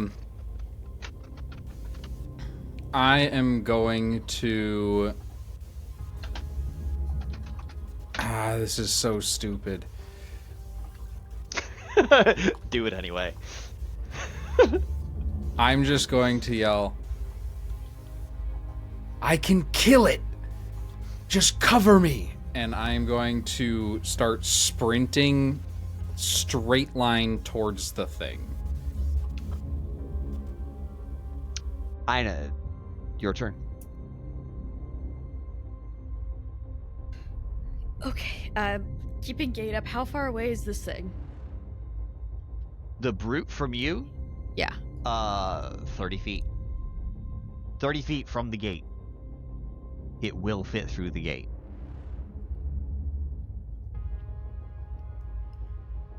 Okay, that's a lot closer than I thought it was. So I'm a little scared now. Just a wee bit scared. Okay. All right. I have so many concentration spells. This is so great.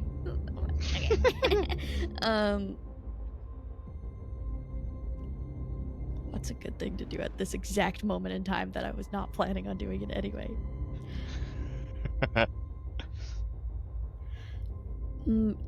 How tall is this thing? It is a large-sized creature, so it is like 9 or 10 feet tall.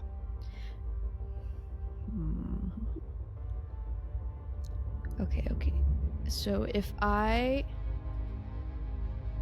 angled, well, I could do that. Okay. Here's what I'm gonna do. Are you ready, guys? I'm going to cast catapult on...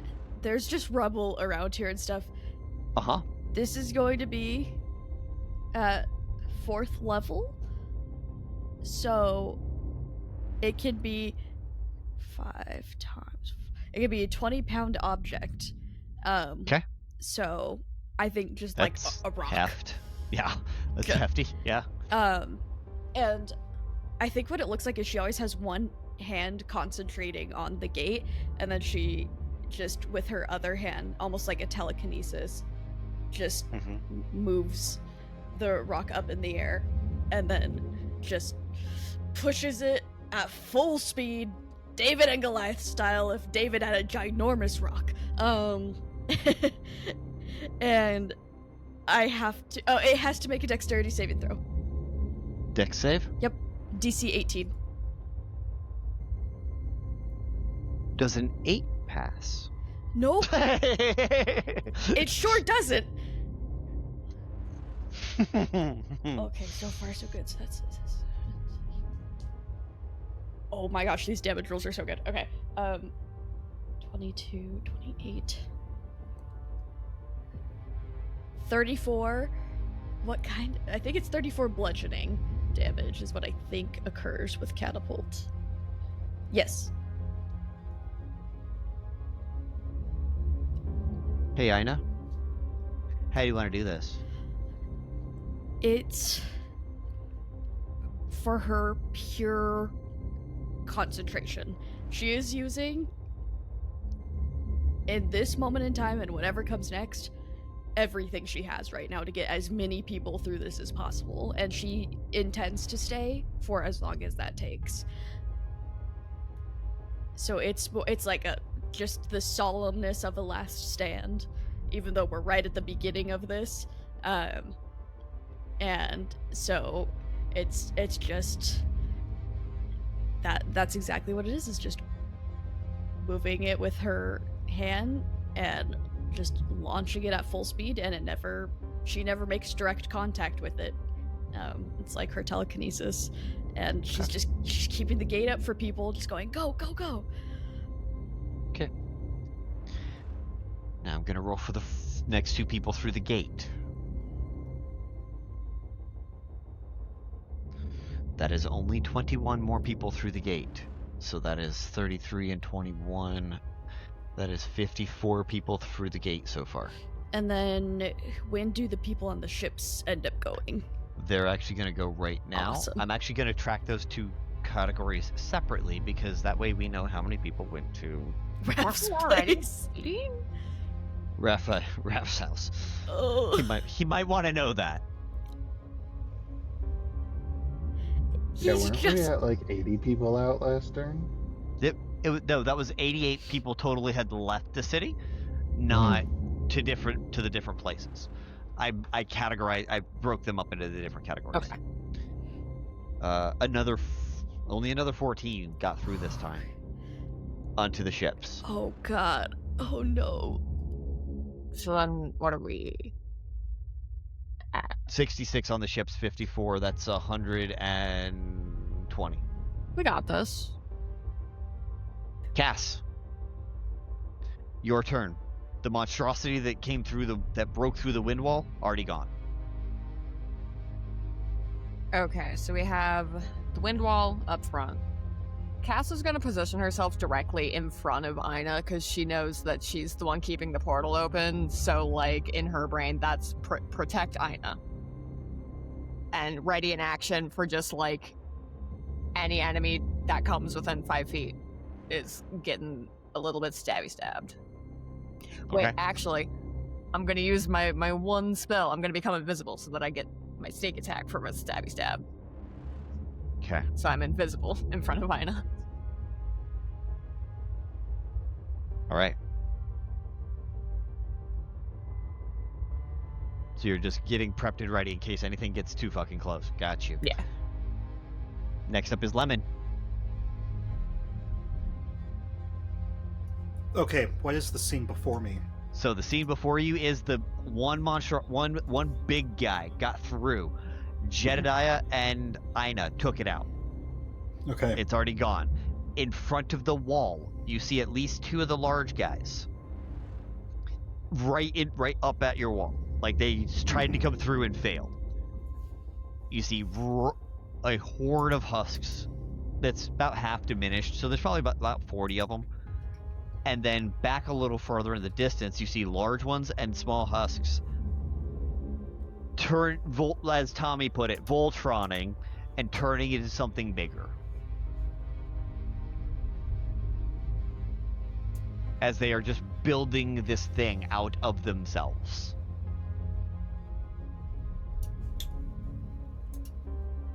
Well.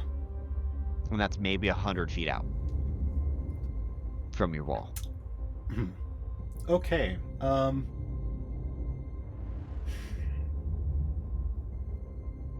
Gonna drop the wall and go for the big conglomerate thingy that's forming.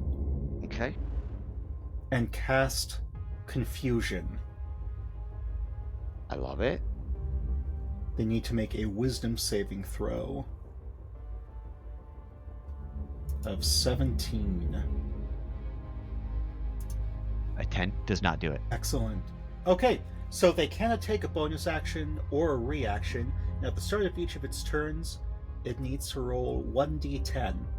And so I'm going to stay up in the air so I can avoid being hit, hopefully, to keep concentration. And then I'm going to use my bonus action to activate Symbiotic Entity. So you can use Wild Shape to awaken the spores that infuse within you to gain 32 temp HP and roll double damage dice on my Halo of Spores damage. And deal 1d. So, yeah. So I'm just gonna give myself that extra 32 sweet temp HP. Love some good temp HP. All right. And then that is my turn.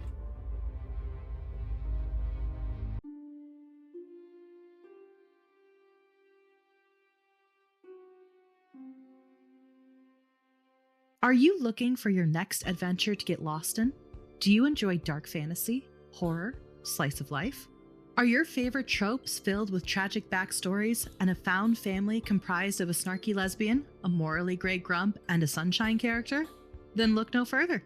Tune in to Tales of Three and follow the adventures of three unlucky strangers whose fates collide when they accidentally stumble upon a plot to destroy the world as they know it. Throw in some forbidden magic, a slow burn romance, hidden identities, and some devastatingly beautiful baddies who will stop at nothing to keep our trio apart. Mix it all up, and we've got your next obsession. Tales of Three, a Rainbow Dice Club production, is an all-queer, Dungeons & Dragons-based podcast that airs on Fridays. Find us at Rainbow Dice Club on most socials and at Tales of Three wherever you get your podcasts. Hi friends, my name is Casper and I am launching a game this year called Back of House.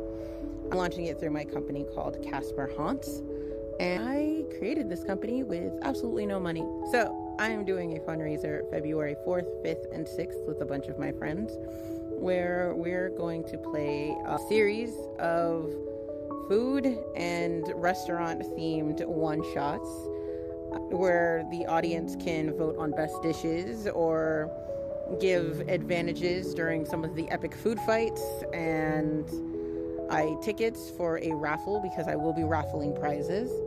To tell you more about the game Back a House, I made it for my niece and nephew. It is a card game that I spent 2 years designing, and it's basically you're trying to fill as many orders as you can before the kitchen runs out of food, and it's very fun, if I don't say so myself. And that is on Backer Kit right now. If you want more information, it is launching officially with Backer Kit's Pocketopia back in May coming up. Just trying to get the word out.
This January, the Ballad of Hard Work will begin. We see a barren world and the sky filled with lights as 15 characters arrive to help teach this place how to love again.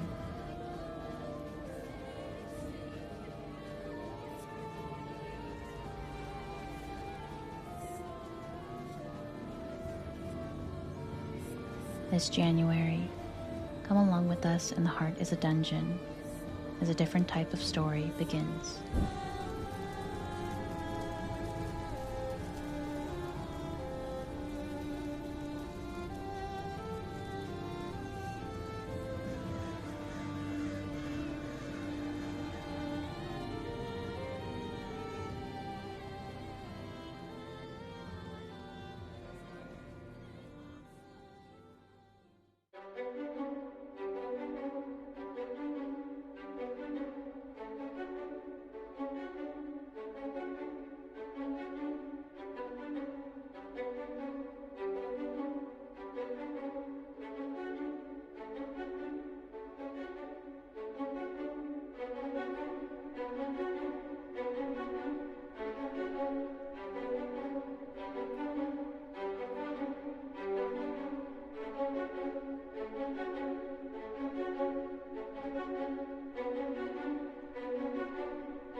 Are you looking for your next adventure to get lost in? Do you enjoy dark fantasy, horror, slice of life? Are your favorite tropes filled with tragic backstories and a found family comprised of a snarky lesbian, a morally gray grump, and a sunshine character? Then look no further. Tune in to Tales of Three and follow the adventures of three unlucky strangers whose fates collide when they accidentally stumble upon a plot to destroy the world as they know it. Throw in some forbidden magic, a slow burn romance, hidden identities, and some devastatingly beautiful baddies who will stop at nothing to keep our trio apart. Mix it all up, and we've got your next obsession. Tales of Three, a Rainbow Dice Club production, is an all-queer, Dungeons & Dragons-based podcast that airs on Fridays. Find us at Rainbow Dice Club on most socials and at Tales of Three wherever you get your podcasts. Hi friends, my name is Casper and I am launching a game this year called Back of House. I'm launching it through my company called Casper Haunts, and I created this company with absolutely no money. So I am doing a fundraiser February 4th, 5th, and 6th with a bunch of my friends where we're going to play a series of food and restaurant themed one-shots where the audience can vote on best dishes or give advantages during some of the epic food fights, and tickets for a raffle because I will be raffling prizes. To tell you more about the game Back of House, I made it for my niece and nephew. It is a card game that I spent 2 years designing, and basically, you're trying to fill as many orders as you can before the kitchen runs out of food, and it's very fun, if I don't say so myself. And that is on Backer Kit right now, if you want more information. It is launching officially with Backer Kit's Pocketopia back in May, coming up. Just trying to get the word out.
This January, the Ballad of Hard Work will begin. We see a barren world and the sky filled with lights as 15 characters arrive to help teach this place how to love again.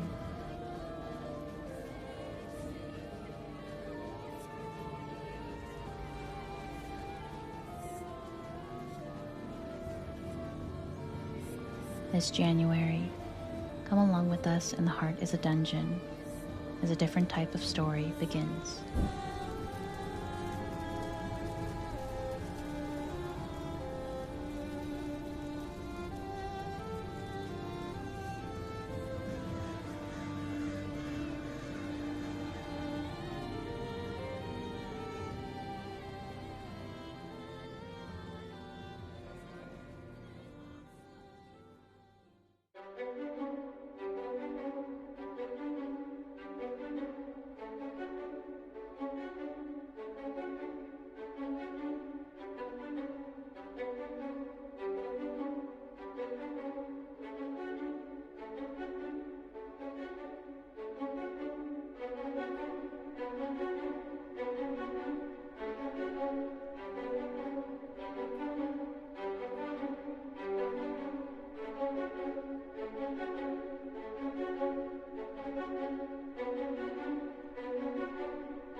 I'm going to use everything I got. So movement, action, dash, cunning action, dash for 90 feet. Nice. Oh, and legendary action at the end of Lupine's legendary action. So to move 120 feet. Yeah. Love it. I love it. Just ducking and weaving. Just. All right. As it tracks you, at the end of your action, it's going to take a legendary action and blast at you with this cannon. As you just see it, you see this big brute take its the brute near the top where the head would be, just take its hands, rip open its chest, and this pale blue crystalline energy just shoots straight out. I need dexterity saving throw, DC 19, please.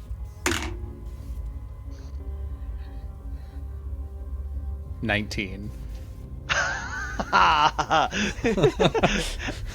Describe your avoidance of this massive thing as you're running. As Aelothin just takes off, there's no wind up, there's no crack knuckles. He just starts running, and he is dodging, but underneath arms of brutes, spinning around husks.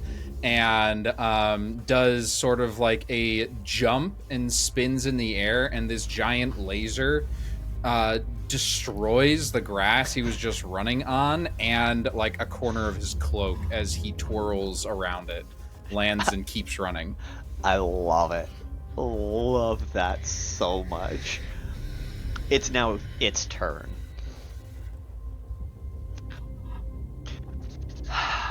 First thing it's gonna do is you just see it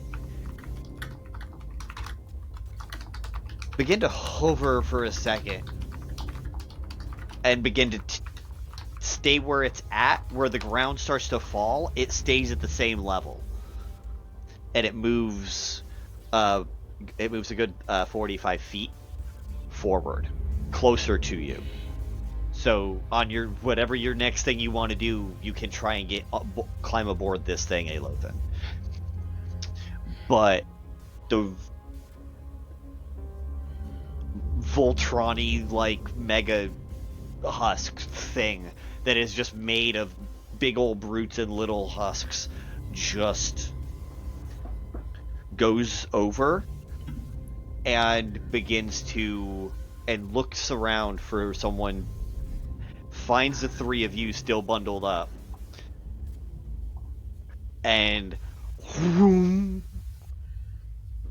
fires a harvester blast at you guys, and a harvester blast at the tree above Varrick. Love it. So I do still need a dexterity saving throw from Varrick. The others, I need a dexterity saving throw from as well. The damage on Varrick is different from the others because it's a tree. So, you need me to throw a dex save? Yeah. Everyone needs to roll one. Do you wanna? Do you want me to tell you? Sure. We'll start with Varrick. Yeah, sure. So that was a natural 1 for a total of 4. Fuck.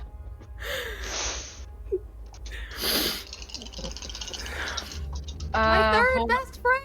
No! Hold on just a moment. Give me just a minute. Where is it? What's the DC, Eric? 19 for you guys. Varrick, you're taking 38 points of bludgeoning damage as this tree falls on top of you. I'm up. This tree just... You manage to get into this like tight-ass little corner at the base of the tree trunk. So you take damage, but it's like... You have been under so many things today, and not in the good way, Varrick. It's not the kind of under I like to be, it's true. Fuck. Get the fucking fuck. Well, I'm up. You're still alive, that's what matters. Aransa, what'd you get? I mapped it, and then I forgot that I mapped it. 25. 25. Good. You pass, so you will take half. Lupine. 24 with evasion. Perfect. Lupine, no damage. Adsila. 19 plus 6 for a 25. Beautiful. You get out of there. You were actually, I canonically said you were over by Varrick, so you got out of the way of the tree trunk falling. And Jaden.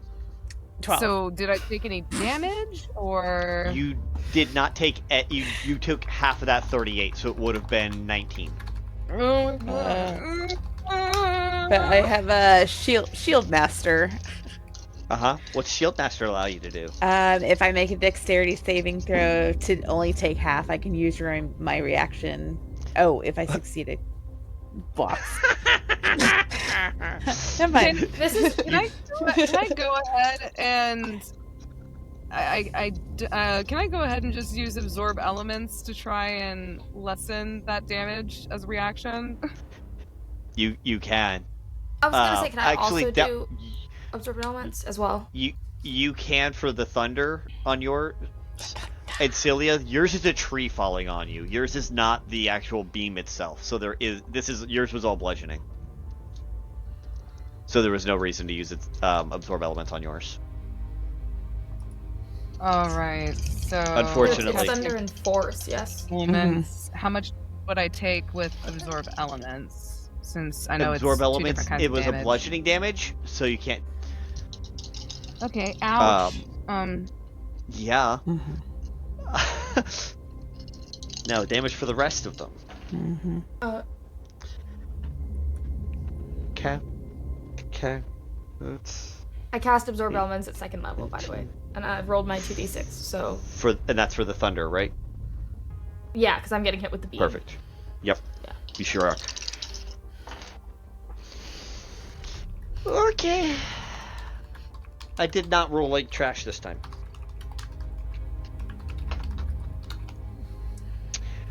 So, force damage was originally 26. Those of you who passed, you took 13 instead. The thunder damage was 25. So halved would be 12. 12 minus the 9 because I rolled a 9. Correct. So This is I take 3. This is not involving me, is it? No. Okay. You're like, please just checking. no. Well, I just wanted to be fair about it. Yeah, no. I appreciate you checking. No. Your little BB boy over there with 5 hit points left. No, it's not 5. May as well be. And my best healing ability involves me touching the enemy, and I can't touch them. It's fair. Also, I misunderstood absorb elements. It's not that the 2d6 decreases that, it's just that I have resistance to that damage type, so I'll take half damage, and then what I rolled on the 2d6s is what gets added to my next attack. Perfect. Got it. Then you'll take half of your 12, which would still be 6. 6 instead of 3, yeah. Perfect. Alright.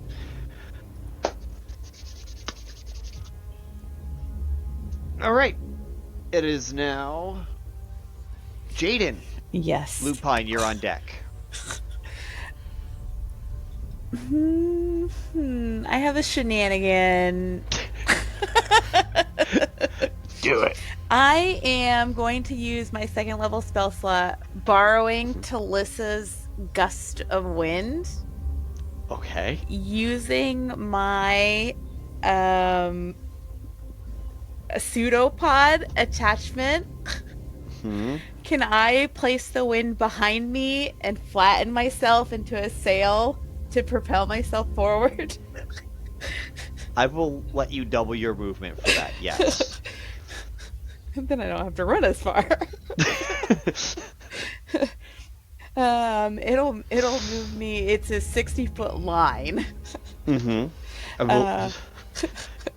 I will let you double your movement on that one, so you can move 60 feet straight line. Yeah, and then I'll run the other 90 feet, or the other 30 feet to get me into action.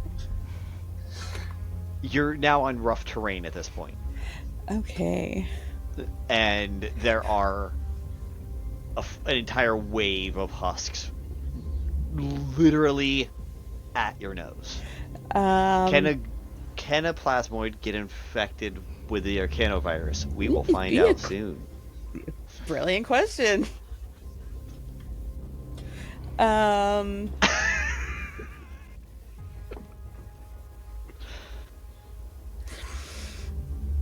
And can I attempt to cast Compel Duel on the big creature? The brute or the cannon guy? The cannon guy. You can absolutely try that. It is a DC 16 wisdom saving throw. Wisdom. Nice. Good choice. Got a 15. He has disadvantage on attacking anyone but me. Cool. Doesn't roll to attack. It's great. Let's see. Draw and compel. For the duration, must make a wisdom saving turn every time. It doesn't react to target's movements for that turn.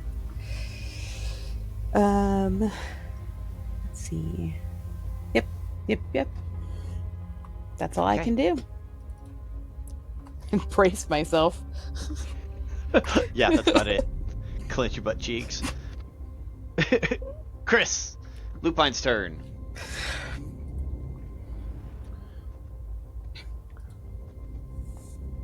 Lupine saw Aelothin just basically run Mad into the dash. fight. Mad dash straight ahead. And he is going to turn to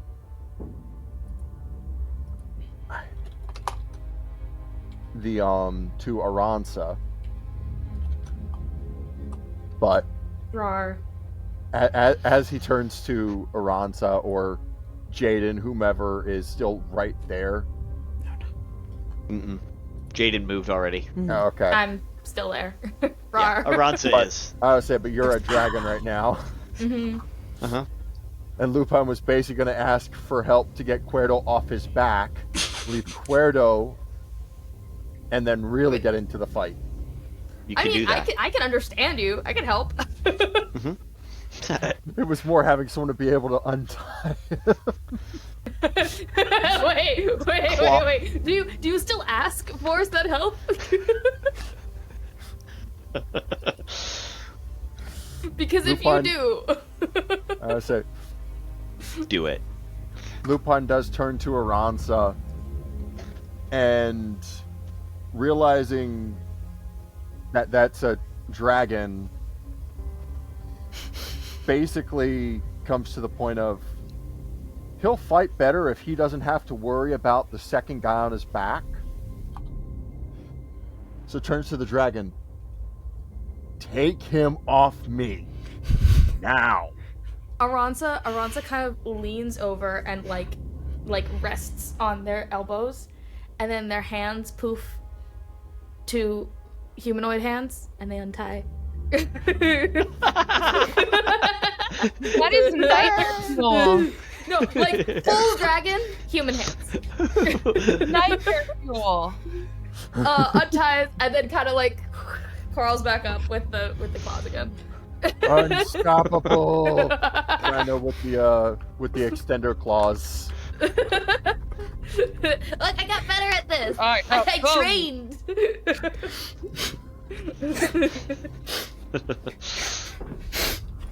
Lupine then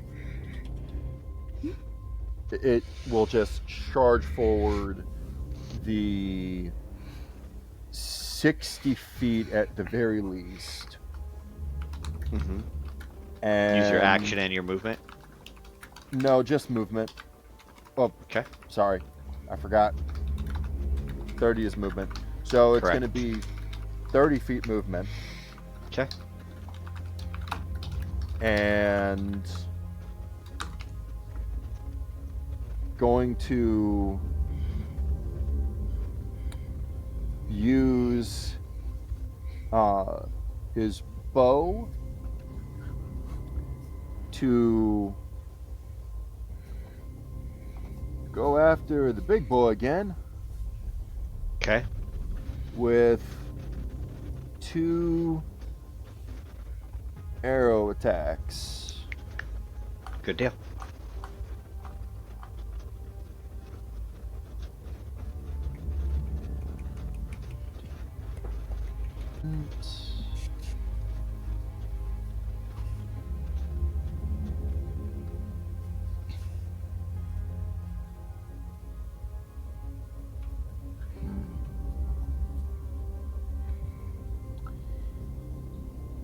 Fading away. So Lupine pulls out the summer arrow and shouts to Aelothin, "I figured you might need some help." Pulls back, lets loose, and right next to Aelothin is going to be a Nyx-born lynx. Now, as a possible bit of flavor, can I put that instead under Aelothin, not me? So it will listen to Aelothin's command. Yeah, I will let you do that. And with the bond you guys be have. on his turn. Yep, with the bond you guys have, I will allow that. Okay. Then he's going to just take a regular arrow and swing it at the big guy. Okay. That's a nat 20, but also a plus 18. 38. Love it. What's your damage? Max damage first, and then roll a set of your damage dice. One sec, trying to make sure I got all the modifiers. It seems like I don't have them all. You should on the character sheet. Right, it says a D6 plus 10 piercing. 10 sounds right. The D6 sounds a little low, just one. That's D6. because that's a short bow. You want to make it a D8. D8, all right. And you're just not doing anything special to it. It's just an arrow. So Fair yeah, enough. that sounds right. Yep. Okay. So it's 8 it's an plus 18. It's 18 minimum. Yeah. Okay.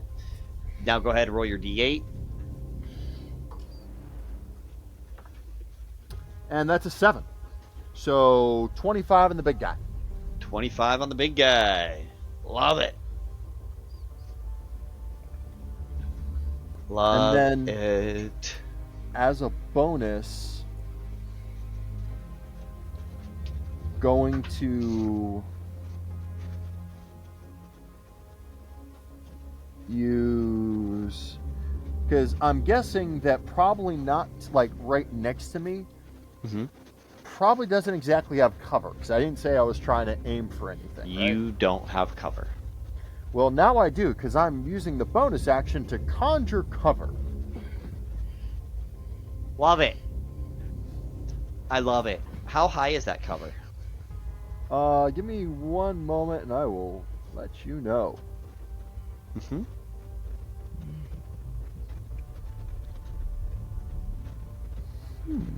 No, I am missing some.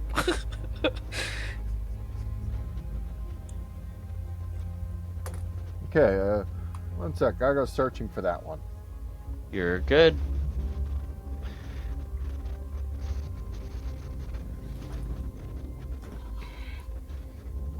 Mm-hmm. Don't worry about it. Aransa, you have half cover from anything attacking head on, because you're going to be covered by this conjure cover as well. Oh, okay. Not No. for long. No, but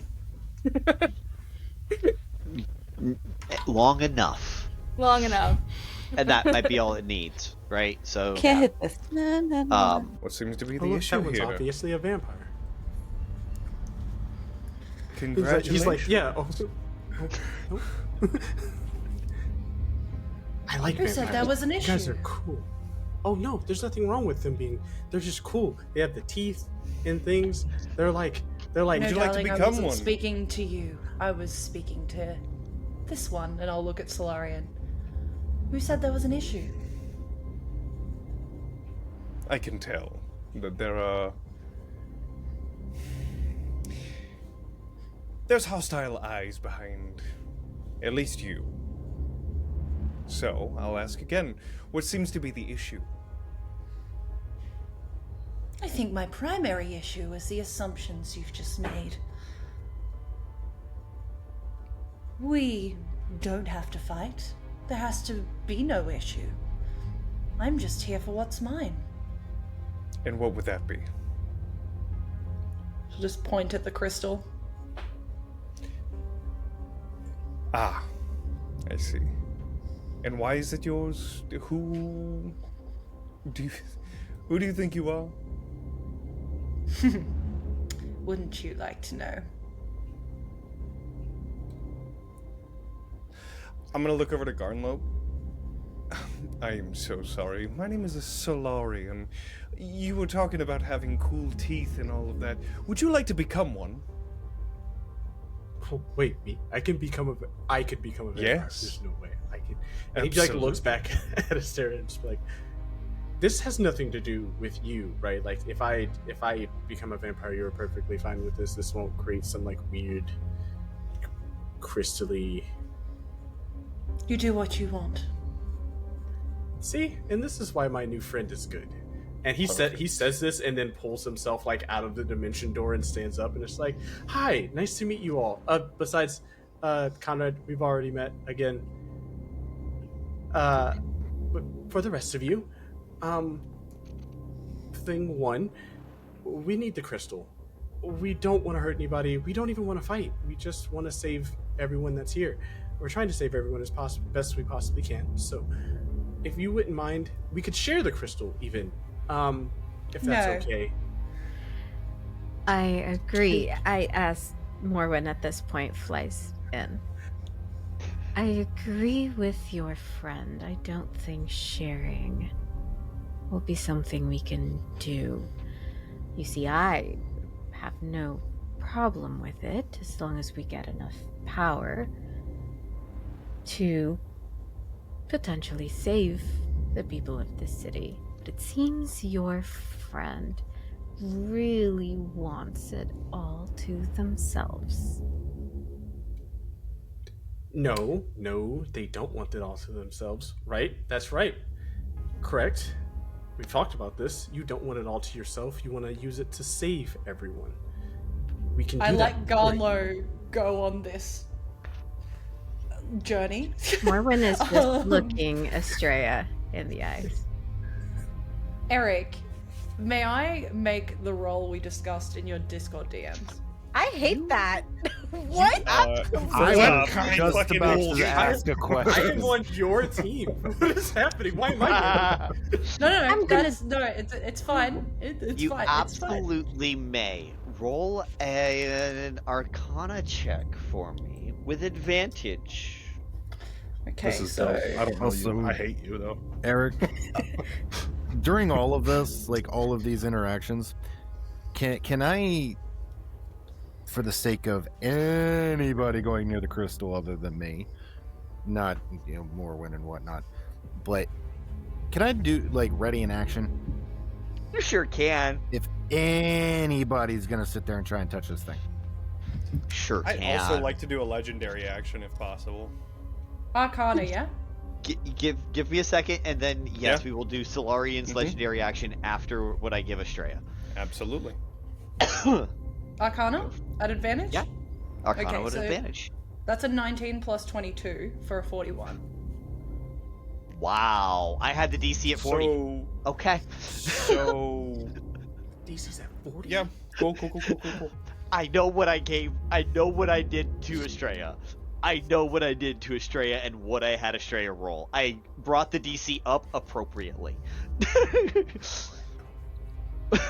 this is not version like 2 or 3.5. So I would understand, I assume, Eric, you would understand that them powering up the generator isn't an immediate threat. No. And that I can still take what I want. In fact, you gain a little bit of insight in this as well. If you remember, and you begin to remember, but this is if Emily remembers. I need you to know that my last recording with you was like 2 months ago. You're right. You are correct. However, if you remember correctly, you used to be stuck in people's heads and did not have a form of your own until a power surge occurred. This device, they say, is going to turn the power back on, which means it's going to create a power surge in some kind. You not only think this wouldn't be inherently a negative thing if they did it, however, it may very well benefit you if they do proceed with their plan and you let them do whatever they're doing. With that in mind, Astraea will say, how about we make a deal? I'll let you power up whatever it is you need to power up for whatever meaningless little task it is you need to achieve. And then I take what I want from the crystal and everyone wins. So quick to change your tune about sharing. It's not sharing. I hope. It's this time still speaking ownership. to Garnlow, I hope that you heard the same thing I did, where she called our attempt at saving the people of this city a meaningless little task. I'd like to bite into a Garnlow. That's a legendary action, biting Garnlow. Yeah. She's gonna be like, wait, hold on, teeth. What the fuck? Ewa. Okay. I'd like to turn Garnlow if Garnlow is willing. Before he does it, he'll go, before you bite, do know that touching me means that you might have He's infected. Friend. I am Oh, I immune wouldn't to do any it. diseases. I wouldn't Link call it a disease. got infected and came to me for help getting rid of the infection. Even destroying his body, I could not get rid of the infection. Let's wait until I get Well, rid you're of on your own then. Yeah, let's wait until I get rid of this stuff, and then I'll come find you. Because this sounds amazing. There Also, do you need someone to follow you around on no- adventures? No, thank you. Okay. There is no known way to get rid of the infection. Well, That's not entirely true. At all. How so? I can just end it if I choose. Or I could go to that giant thing that had you scared at. Oops. Never mind. I want to intuit that real quick. Yeah. Oh, Please. roll that insight checks. Roll, Yeah. and Solarian, you get that insight check with advantage. Yeah, I'll take that. So how many people are rolling insight? Anyone who caught the scare, who would have caught that scared comment. I mean, I'm sitting here one on the studying die. people. I don't. Is there Yeah. anything I roll?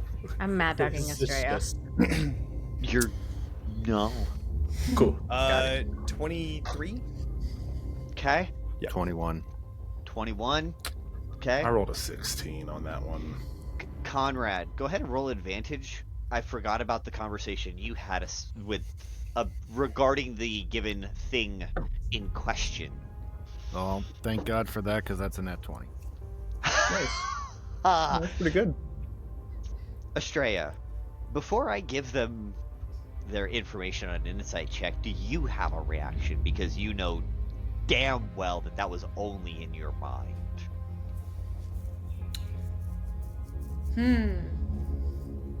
Before they learned what they learned, do you have a reaction against Garnlow? or otherwise? I don't think I do. Okay. Being that, knowing that them achieving their goal actually helps me, I am not inclined to intervene. Perfect. Unless things go south. What I will do, though, is if anything looks outwardly threatening towards Garnlow, I will actively cast a globe of invulnerability around us to stop him from being harmed. From any spells or anything like that. It would Yeah. not stop melee attacks, but it would stop That's fine, spells. but it stops the spells. That Arcana of a 41 that you rolled is enough to realize that all of these people have magic capacities at various capabilities. All of them far weaker than yours. But Solarian and Conrad, you guys remember two different conversations, but both of you remember that the Fate Makers told you about a shadowy creature that they assumed was this monster, this person. In the center of the city of Taoliva. Not only do you remember that, you also remember that they used to think it was a different thing, but you guys both realize at this moment they were two different entities if they were scared of something in where they came from, based on the way Garnlow said that. This shadowy thing that had you scared made you get that comment, made y'all realize they are two different entities. The entity at the center of the city still lives, is not Astraea, but Astraea is afraid of it. And it could beat her.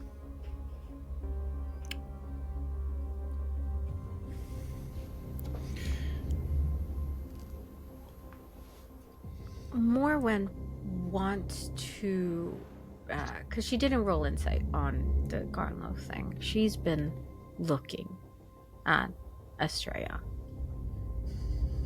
this whole time. And the way she talked about the infection, as if she could just wave a hand and do something about it. I want to, you decide if it's Insight, Arcana, whatever it is, to try to figure out, like, if there is a connection between them. Roll an Arcana check. Gladly. With advantage. Don't You've been mind if I studying. do. You studied Link's infected blood. I remember? did. I have a piece of the infection in my lab. Therefore, you have advantage because you've studied it. 38. 38. Not only is there a connection, the way she seems to be talking, they are the source. In theory,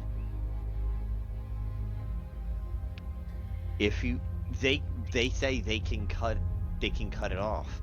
However, Morwen if knows they she die, wouldn't do that willingly.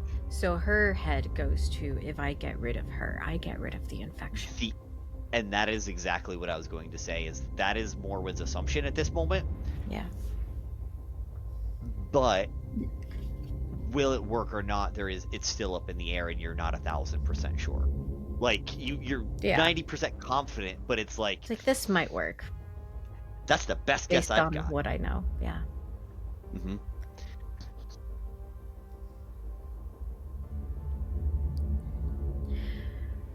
You, talking to Garnlow again, are infected.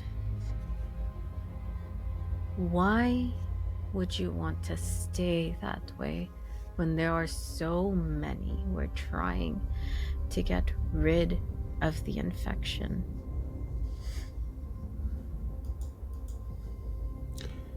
Huh. People are dying because of it. They cannot get rid of it. It is not a natural thing you can get medicine for. Even some with immunities still become infected, hear a voice in their head. People are killing each other over it. They say the only way to get rid of the infection is to kill the infected. It has happened before. Historically, entire peoples murdered to keep it from spreading. And here you are with its host and maker.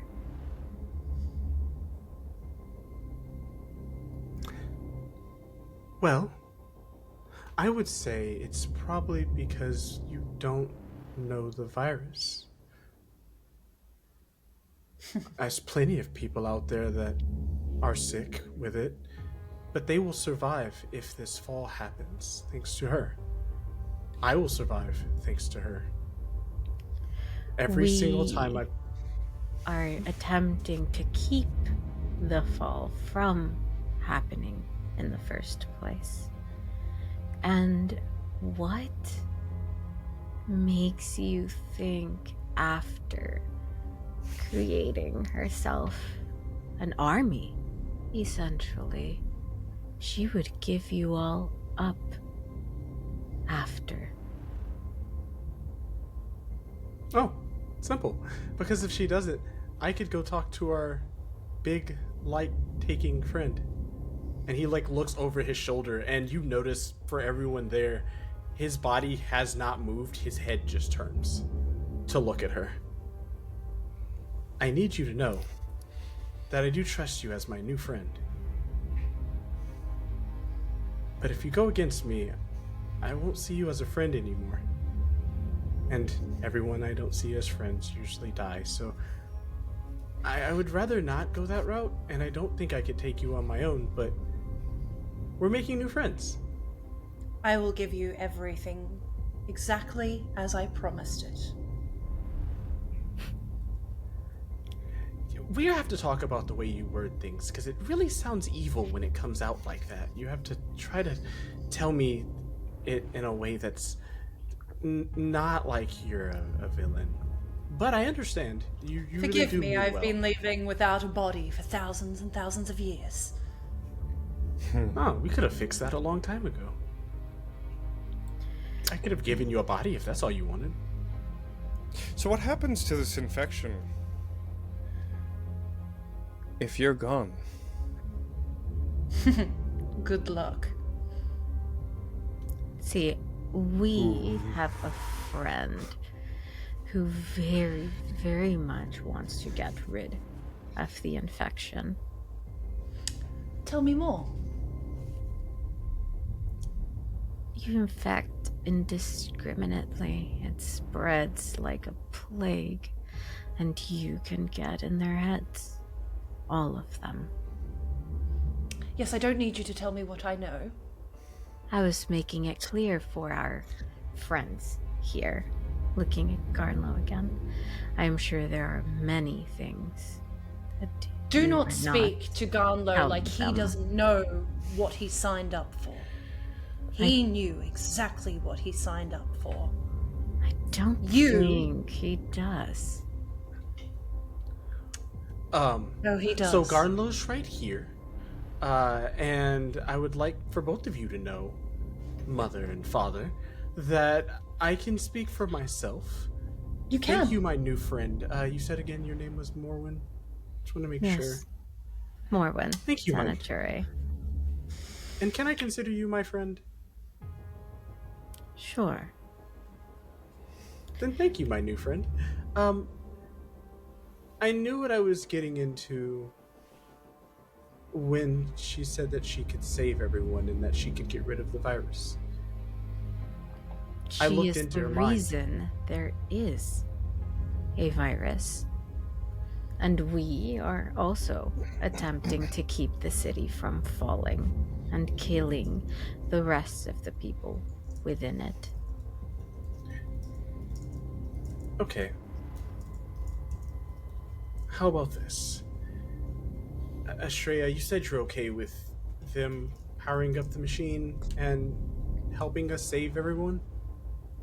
In fact, this friend of yours that's infected, that would like to get rid of it. What if I could? I know you can.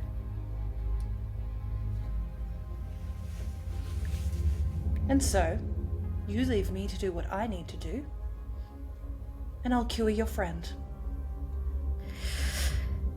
You see, Garnlow, a friend who did not ask to be infected, but is out of his own power and now used as a bargaining chip against their friend in order to gain more power. Now that does not sound like a friend I'd like to keep.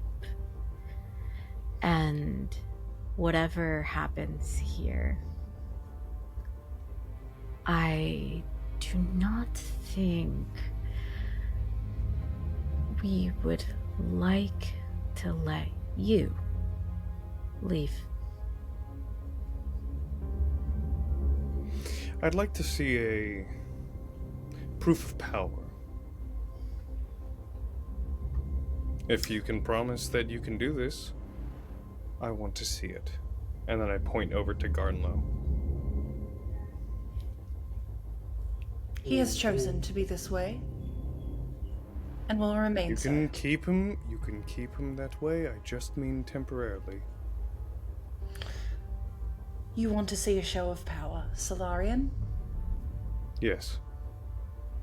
I'll give you a show of power, if that's what you're asking for.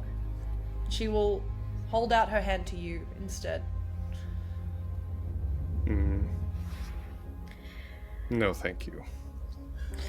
Well, so be it, and she will, with, fast speed, move towards you and place a hand on your head. I'm also very fast, so... I'm gonna let you have a reaction of some kind. Okay.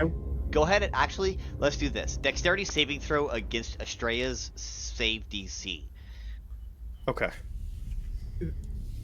Is there a way that I could...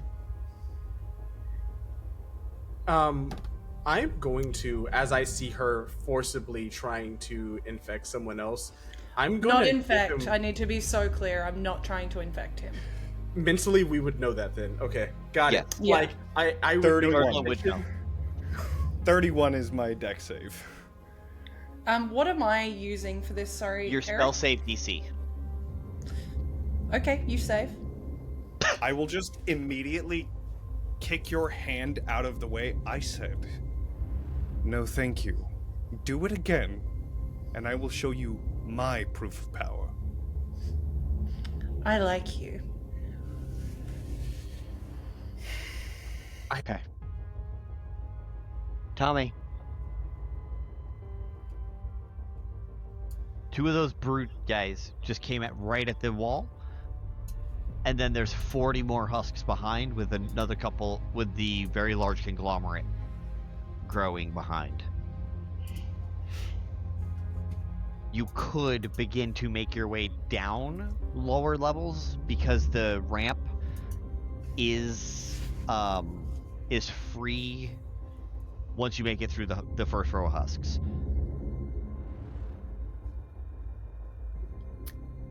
Why would I want to go down this ramp?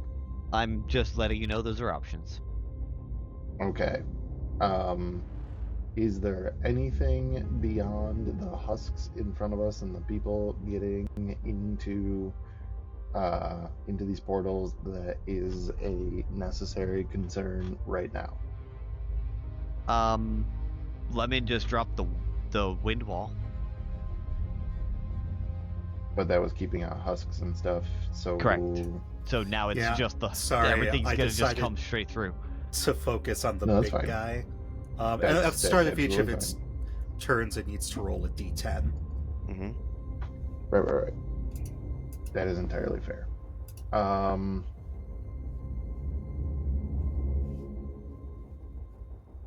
Well, if there's nothing beyond the task at hand that sticks out to Tommy, then in his mind, point of order is going to be preventing these things from Voltroning again. So you said that it was about 100 feet away from somebody who was behind Tommy. So I would like to use his movement to drive through this horde, activate or procking a Shardolin stride on every husk that I pass, which that will be. That'll be 6 8 of points of them on damage. the way out, 8 of them on the way through die. Okay. Then once I get up there, since this was all movement, I would like to then use my action. Ferdinand is a sentient creature, so he can drive himself. I will get up into melee with this thing, which is also going to proc that same 6 points of damage, since this is one pass. And once I am in melee with it, Tommy driving on the way at one point is going to reach down for into his boot and draw the dagger that he has there in his offhand, and then since he doesn't need to hold on to the handlebars, he's going to then reach for what would just be a fucking metal as shit looking belt that he's wearing, which is actually the chain that he uses as a whip, and draw that in his main hand. And I would like to use my action to attack this creature a total of 3 times. Go right ahead. What size is it because it is not done Voltroning? It is only large because it's not done Voltroning. Okay. So then that means double checking feature because of stuff. That means at least one size category smaller than the mount. So I do not have advantage on this, but that is okay. With my new strength here, we are going to start with the whip. That is going to be a plus 11 to hit. Coming up. That is a 2 for a total of 13. Okay. 13 for the AC misses. Had a feeling. Second attack being the nick property of the dagger.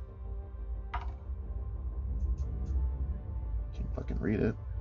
Oh, we are moving up in the world. That is a plus 11. That is a 15. So we can get him in. Okay. I have one more attack then with the whip.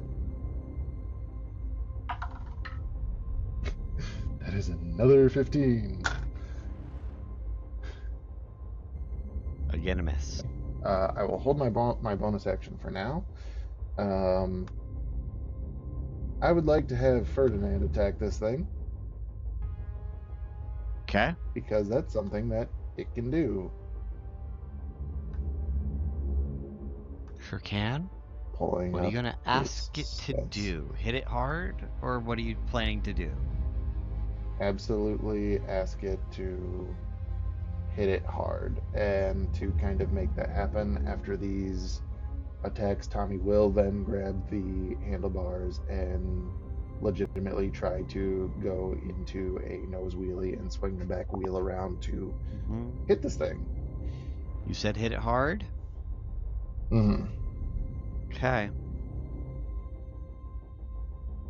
You've never seen your bike do this before. Nope.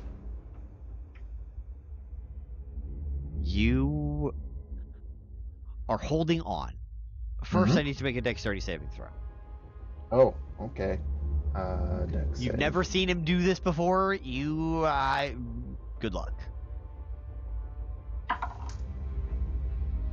That is 19 total. Nope, that's even better. That is a plus 8. 22. But it's a natural 14 on the dice, so I will get a new d20.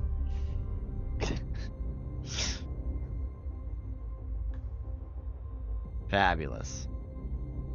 Love it.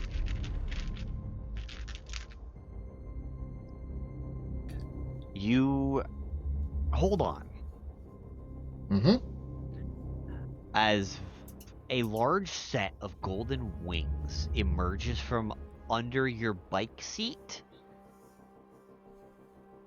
the handlebars turn and form into this humongous greatsword.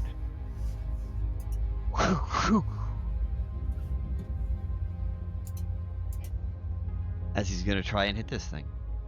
Okay. With a multi-attack that he has. Well, that's a double 13 on 2 attacks, so those are going to hit with a 28. 4d6. I'm not letting Matt roll these because we know how Matt's rolling, and it's fine. 4d6. 4, 8, 8 and 5. 13, 13, and where did it go? 14 and 8. 13 and 8. It's 21. And then that's 10, 10, 20, 28. 49. And then he deals an additional 68 of radiant damage. Hey, guys. Tommy's bike got an upgrade. Just a little bit.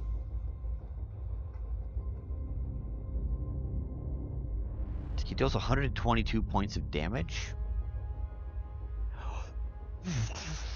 As this giant, radiant, glowing greatsword emerges from underneath the bike, being held by not handlebar, but the pedal hands, and it reverts back to bike form. Is this thing still standing? Yep.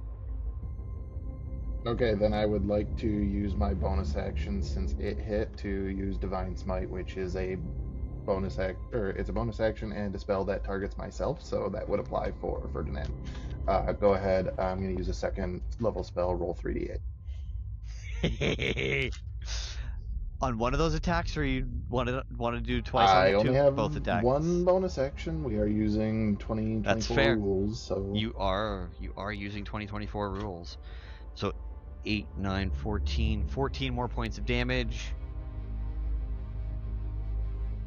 So that's 136 total. Love it. And how much? You did 18. You did 18 total on yours, and 136 from Ferdinand.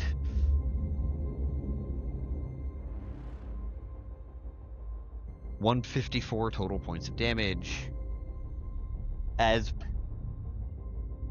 large bodies of this just begin to fall apart.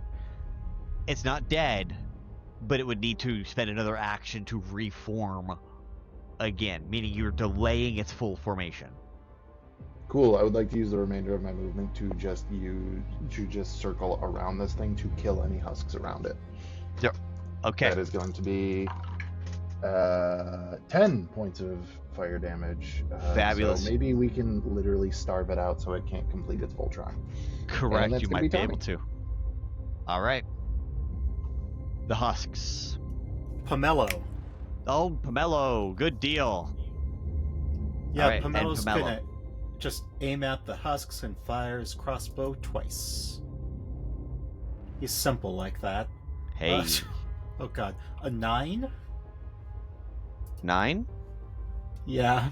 9 will hit the husks. Okay. They are simple creatures. So that is 9 piercing damage plus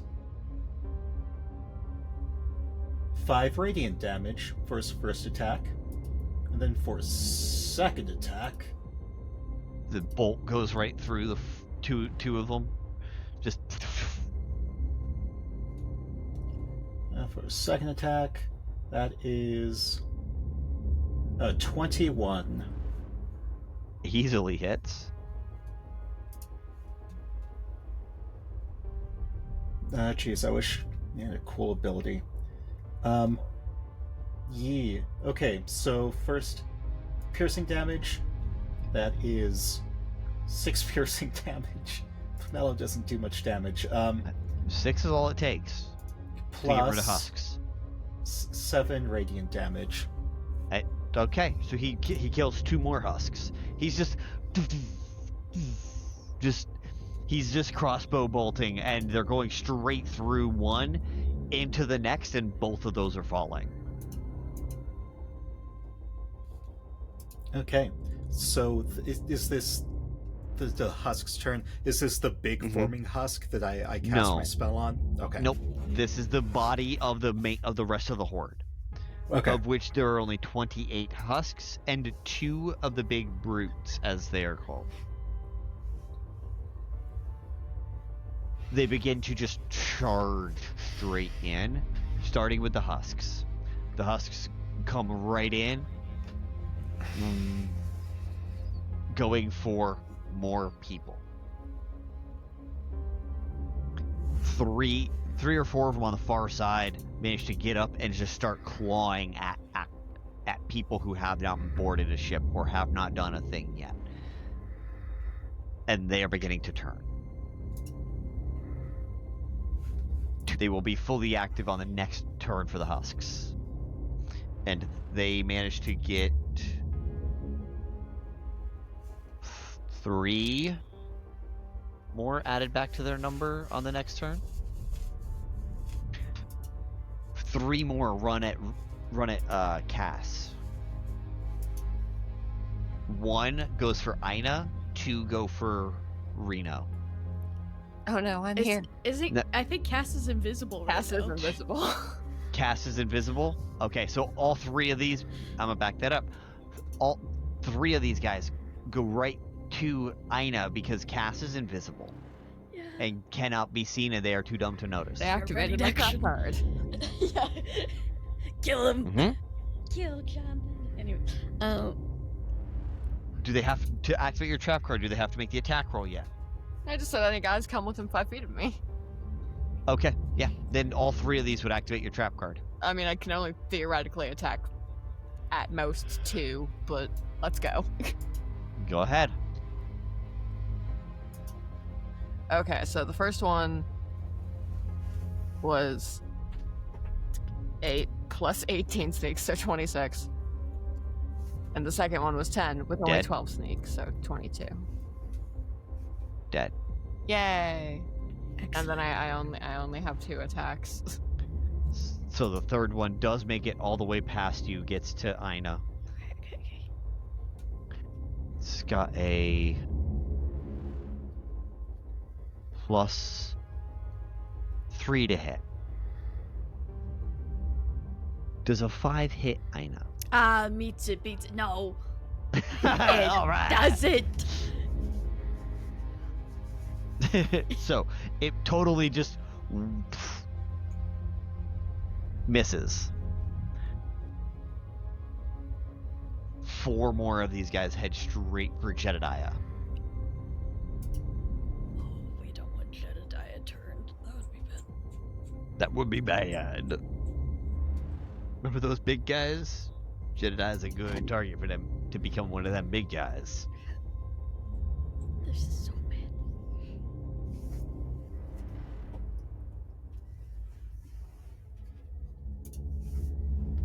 Well, let's see what Jedediah's AC is real quick. I think it is so low. Sure is. It's only a 14. He gets hit by 2 of these. Actually, 3. I'm so sorry. I forgot to add the modifier. He gets hit by 3 of them. Are you apologizing because he hit, or because,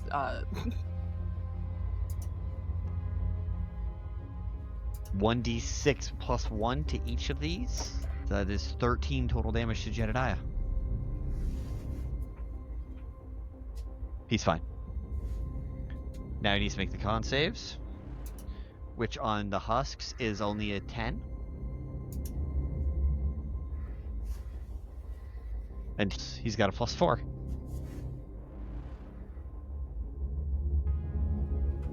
First 2. Boom, boom. You don't see any problems. The third one comes right along, right up and under his clothing, and you begin to see pale blue crystals form. No.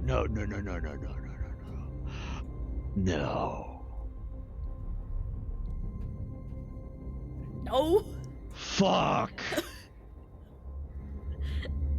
He sounded so confident with the nose at first. I know. I was like, I'm like, are you countering?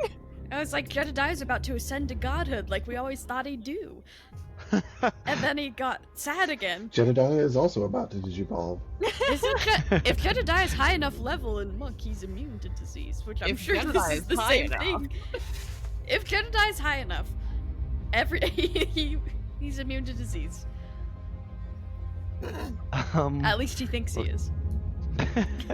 Looking at this, I do not see anything in here that allows him. All right. At what point? To push back. Okay. Oh, fuck no! I won't go down like this. No. And it's the big monstrosity's turn. It's gonna roll a d10 against confusion. Lem, what does a 9 do? I'm glad you asked. A 9? Oh, you choose its behavior. Your options are, it doesn't take an action and uses all its movement to move, but roll a 1d4 for direction. The target doesn't move or take action, or the target doesn't move and it takes the attack action to make one melee attack against a random creature within reach. If none are within reach, the target takes no action. I'm going to go ahead and, because of what Tommy is actively doing, it can't do anything. Slay. It could move theoretically, but I'm going to just make it not do a damn thing right now. Which means it's Jedediah's turn. Jedediah is like, takes the bat, charges straight in for that big guy, and he's gonna lay in with his flurry of blows as soon as he gets there. That is an 11, 14, and a nat 20 on the die. Jedediah runs up. Tommy, get out of here! This thing is gonna go down, and I'm taking it with me if I'm gonna join them. This is not the end. Boom, boom, boom, boom, boom. As it breaks apart, the crystals fracture and shatter to the ground. Jedediah is impaled on crystals because he landed on them wailing. And you can see that if this thing was going to continue growing, Jedediah was going to become a part of this big monstrosity. However, he took it out. It had me. After Lupine's turn, it is now the wave of husks. The vast majority of them are just going to use their entire movement and their action and everything to try and get down off of these rocks. And a good 30 or 40 of them are off of the rock right now. However, Jaden, you do not have full hit points, correct? Mm-hmm. Okay, perfect. So these like 5 or 6 husks that are on this front line encircle you. So they've all got advantage on these hits.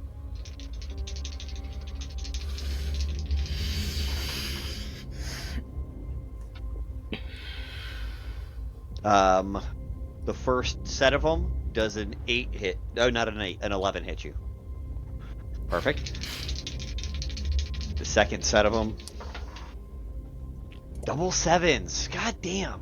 No, they don't. They just, there's just a whole bunch of hands clawing at you, but they can't make purchase in any capacity. It's true. At the end of their turn, I'm going to use a legendary action to use a component of my wing attack ability to fly half my fly speed in the direction that would... I'm a little scrambled on like where everybody is, but wherever seems like I could feasibly get a 60-foot cone of space that doesn't have any allies in it. Perfect. And what's your movement speed? My total fly speed is 80, so I can move 40. Perfect. In this legendary action. You're just able to move up and over a little closer in. Mm-hmm. So you're still back at the far end of the ballroom. Mm-hmm. They're up near where the orchestra pit was. Yeah, right that's the direction I'm moving towards. Correct. And I'm just trying to get some distance covered. So. Hey, may as well do it as a legendary and not waste your turn. Yep. Next up is a brute. Varrick. On a 1-2, on a 1 or a 2 on this D6, it's the one that you had control of. Okay. I don't have control. That was only his reaction. I don't have continued control over him. Perfect. I was gonna do that. To be honest, yeah. No, thank you for the honesty. I appreciate it. Yeah, of because course. Now because it's just a short rest ability, so. Nope, 21. This big old brute sees Adsila. 21's my armor class. Who looks tastier? Highs is Adsila, lows is Jaden. That's a 5. Jaden.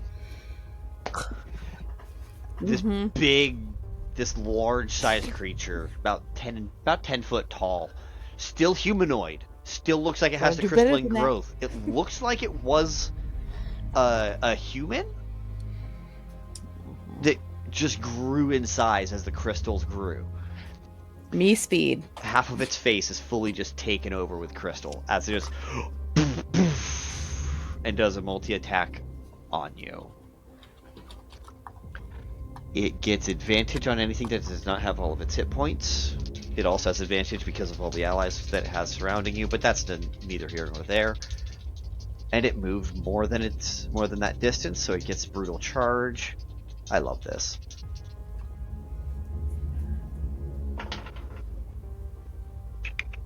Does an 18 hit you, Jaden? Fuck. Smash. Okay, first attack misses. As it smashes 2 of the husks and kills them. Just... The other one does not. This is a 20. Dirty 20. Is it within 60 feet of me? Oh, it still misses? Fuck! Fuck! I thought you were at 20. Okay, Jaden's got it in the fucking bag. It just poof, poof. This last one, I feel like you just get your shield right up and pull and push it away. Just swing, dunk. Not today, bitch. Okay, you've got a brute and 6 of these husks around you right this second. Good luck. Aransa, it's your turn. So, at the end of that guy's turn, I'm going to do the same thing, because I have 3 legendary actions per initiative order. And I'm going to fly another 40 feet forwards. And then my turn, I'm going to fly 80 feet forwards and magma breath at as many as I can fit in the 60 feet cone.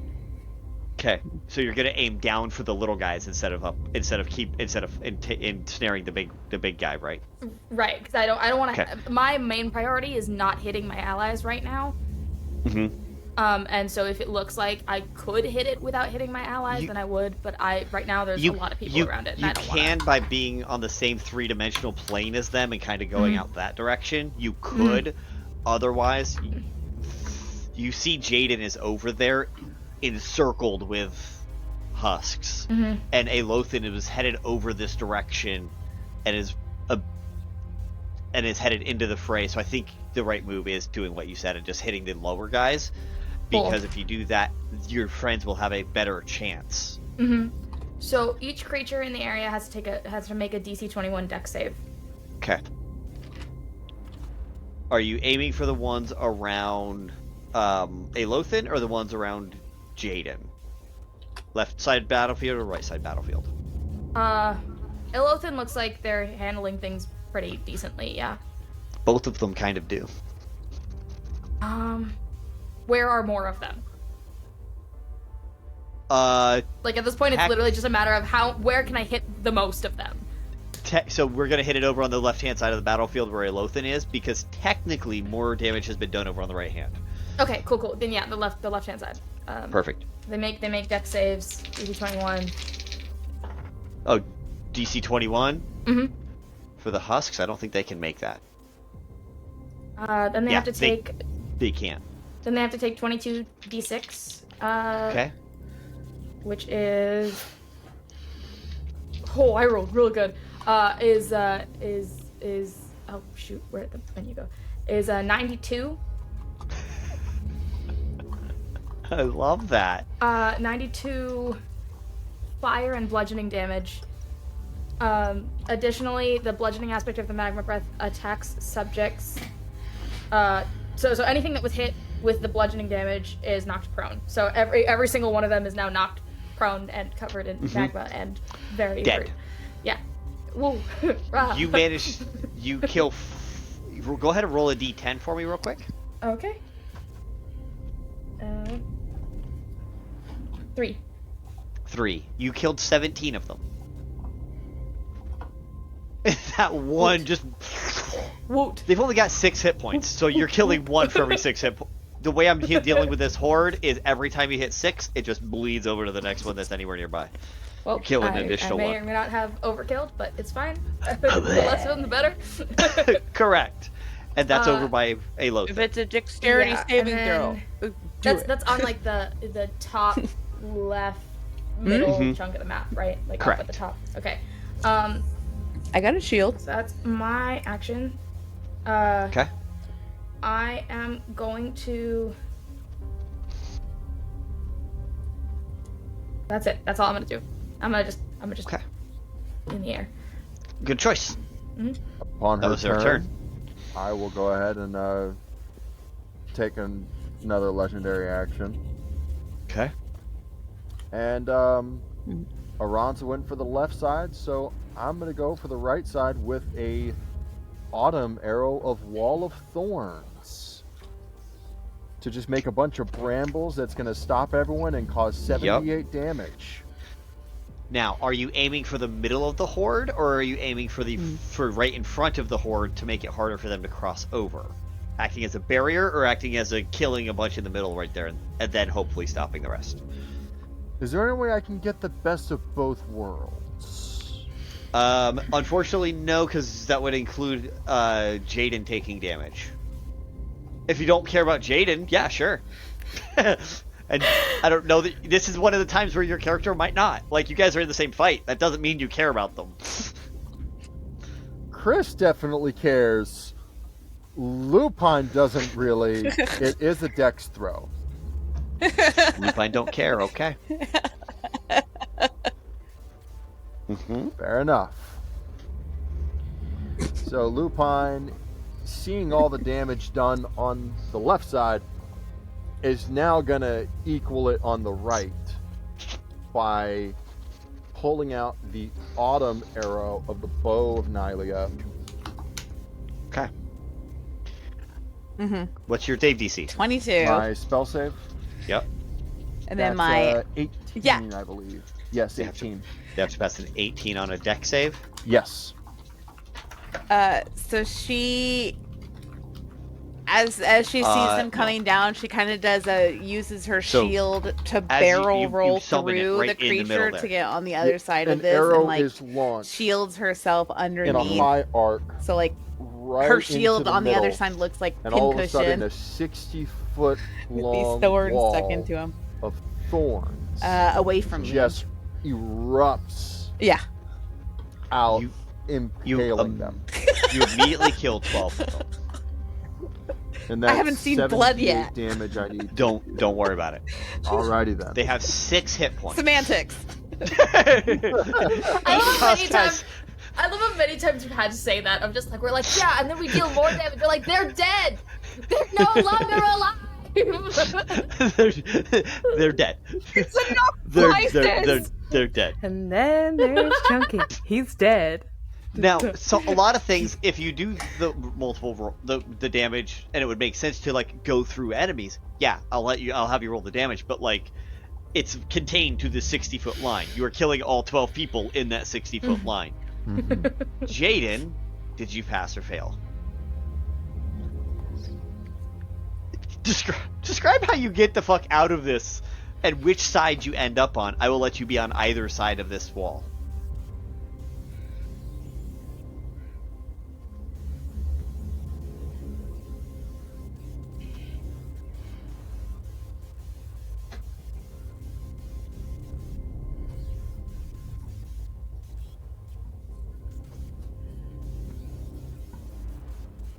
Side closest to us or away from us?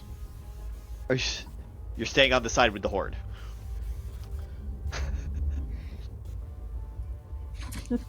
Okie dokie, artichoke.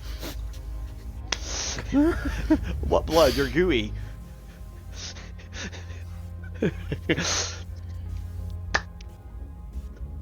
Fabulous. After all of that. After Jedediah, Aina. The big monstrosity is dead. It's a bunch of husks left. Okay, well, I'm sad about Jedediah. I'm sad about that. Okay, okay, there's a bunch of husks left. Would a lightning bolt get him? You can absolutely try. Chain lightning might be a better fit. Well, I don't have that. Oh, okay. I think we'd I'm all sorry. like a little chain lightning in our midst, but we don't have that. We have to work with what we've got. Wow, Eric, I can't believe that you would just do Assume that a wizard has Yeah. chain lightning? Yeah, for Guess who real, had chain literally. lightning? Jedediah. No, Carolyn. Oh, the other dead one. The other dead one? Nah, okay. We weren't that close. No, not technobabble. Yeah, no, she just walked on the couch. Jedediah. Listen, we live with Jed. If we live with Jed and we're only moderately upset that he is dead, we did not care about techno. We had a lot of conversation. No, we had one conversation with her where she got mad at us for doing illegal for breaking into a place to save the city after she herself was saying we need to save the city. Yeah, and she got mad about us doing crime after she actually did crime. Yes. She's a little bit of a hypocrite, but she's dead now. She's a dedicate. In a 30-foot cone, would I be able to hit some baddies Yes. without hitting Cass? Sure. Without hitting not husks? That there's no guarantee. Okay, well, okay, you know what we're just gonna do? We're just gonna do... Guys, so many of my things are not made for this. I'm here. I just opened the door. Okay, I'm gonna cast... I'm the door lady. I'm the door lady. I just opened the door. That's what I do. It seems like the husks are pretty weak, right? Like, you said 6 damage. Like, God. Yeah. They're super weak. Okay. I want to get a bunch of them. You know what? We're gonna try to angle a lightning bolt. All right. We're gonna do a lightning bolt to get a few of them. I'll be careful with my aiming. Okay. It's a dex save, and it's They're great at deck saves. they still take half damage if they succeed. Which should... They have a -1. Okay. What's your saving throw? 18. DC? So they need to get a 19 or 20, which they can. Some of them did. Most of them did not. Okay, no problem. Let's roll. 15, 16. 8, God, that's such a low roll. 18 points of lightning damage for those that failed, and 9 for those that succeeded. Therefore, it does not matter. Excellent. You just... As you manage to get rid of... Solid 8 more. Awesome. Okay, and then I'm going to use my bonus action to activate the Dress of Defense, to give it an extra +3 to my armor bonus, for the next minute. Love it. So my base AC is 20 now. Okay. Gorgeous. And the people need to get through. Alright, first off, through the gate. That's 20. 74 are now through the gate to Rafs.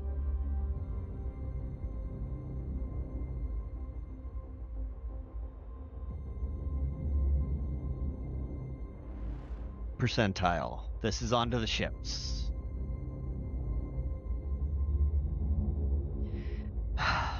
That's only 28.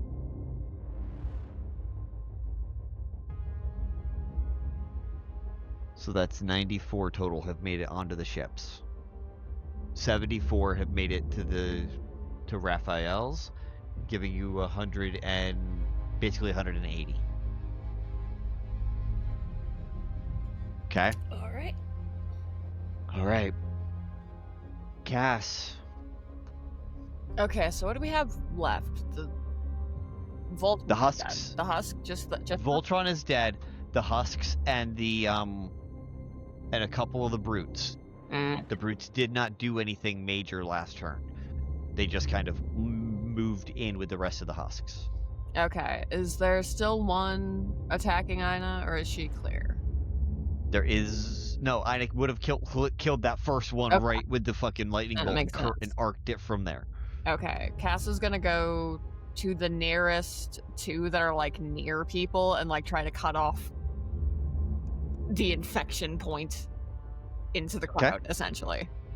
The nearest ones would be the ones that were attacking the closest to you would be the ones that had attacked Jedediah, because he just pushed them out of the way, and any attacks that they may have done to him, he ran. Yeah, I'll go to those ones. Okay. And I will do an attack. Yeehaw. 16? 16 hits.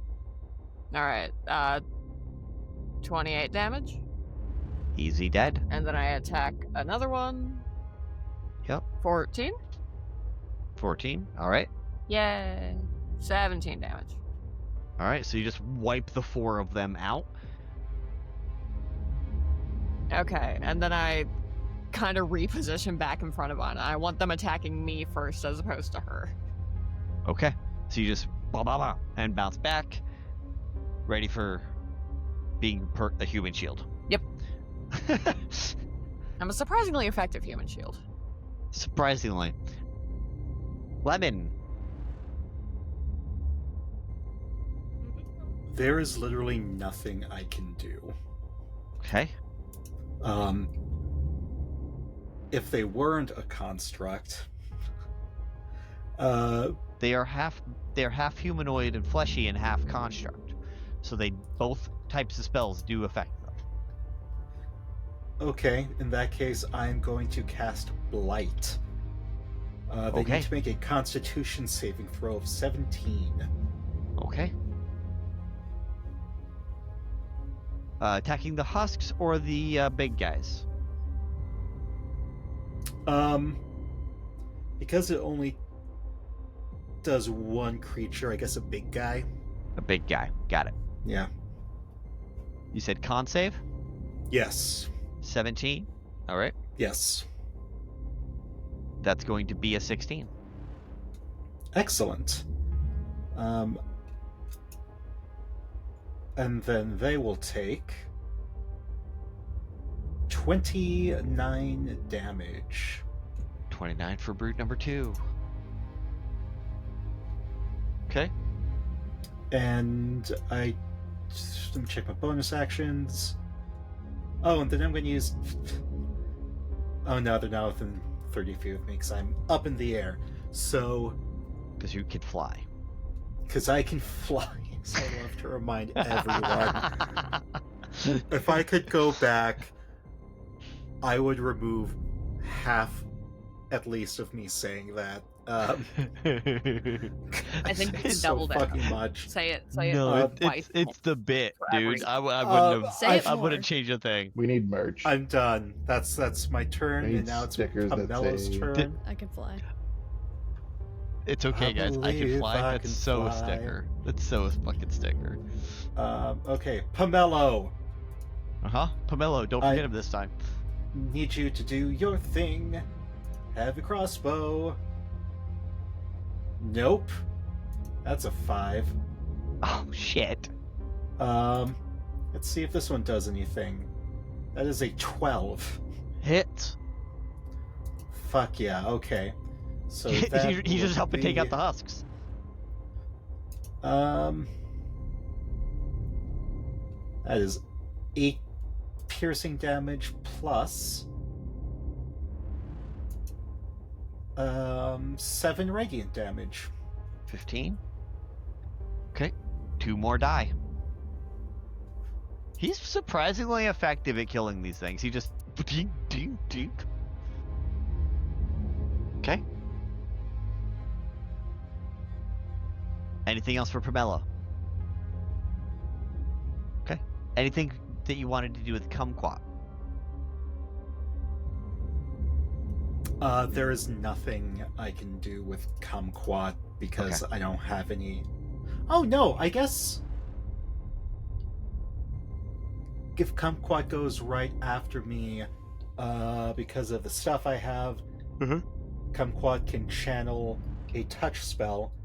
So, Kumquat is going to attach... It's not really... Fuck it, we ball. Kumquat's going to go on top of one of the bigger husks and then cast Chill Touch. Okay. At least I think I can... No, I think I can only do that on my turn. No, but Pamelo gets... I mean, if Kumquat gets its... Fuck it. I'm gonna allow it to happen. Do it. Yeah. Do Chill Touch. That is 22 damage. What's the save? There is no save. It's no save. Love it. No, because it's a cantrip. Mm-hmm. And it can't regain hit points until the end of Kumquat's next turn. It's perfectly fine. I love it. Tommy!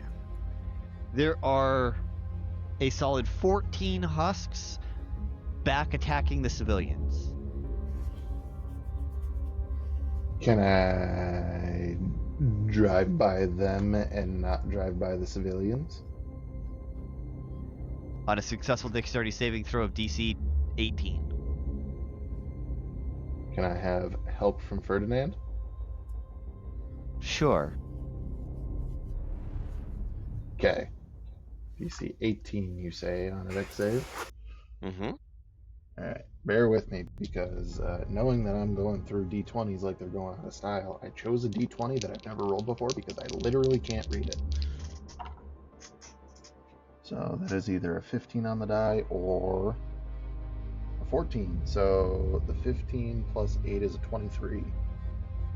All right. 2 new D20s. With a 23 dexterity saving throw, you go ahead and weave through on the outer side of the crowd, trying to get as many of the husks like from the one side as possible.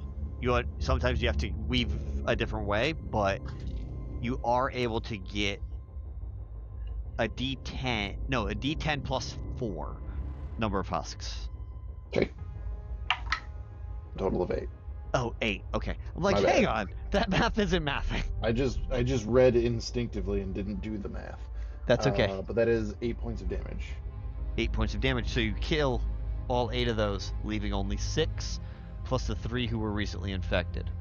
Anything else? That was just movement.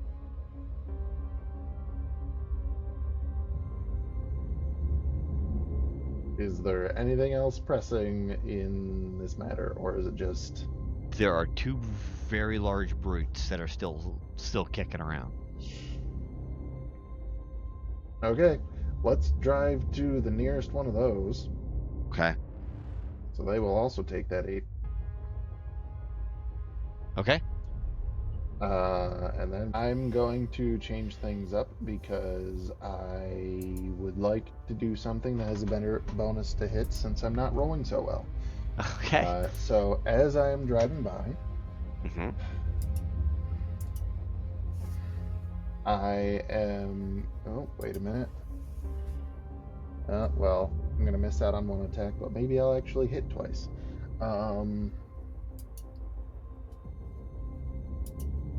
I'm going to, as I'm driving by, I'm going to reach into my bag, and I'm going to pull out 2 golf balls. Oh, shit. Okay. And as I am driving up to this thing, I will make sure that there is driving away 5 feet at least to throw both of these golf balls with my extra attack at this thing, because for some reason the golf balls of returning, I have a plus 15 bonus to hit. It's because they're ranged weapons. So, first one to hit. Okay. That is a natural 1. That a plus 15 only helps if you do not get a natural 1. Yep. Get that one. Second attack. That is a 3 on the dice for an 18. Meets it, beats it. Okay. So these things do... Am I reading that right? Probably. Yep. 1d4 plus 12 right now because my strength is a plus 8. Insane. Yes. Hiya! That is a 3 plus 12 for 15. I'm going to use a bonus action to channel a Divine Smite into this because you allow Divine Smites on ranged attacks. I sure as hell do. I'm going to use another 2nd level spell slot to roll 3d8s. So that is going to be 3 plus 7 is 10 plus 3 more. So 15 plus 13 is a total of 28 points of damage from a golf ball, which returns to Tommy's hand. Sure does. Because I used that Divine Smite there, I will then return to melee and let Ferdinand do his round of attacks. Okay. Which, on his first hit, he gets to add 3d8 from the Divine Smite. What are you telling him to do? Fuck him up. Fuck him up? Okie dokie.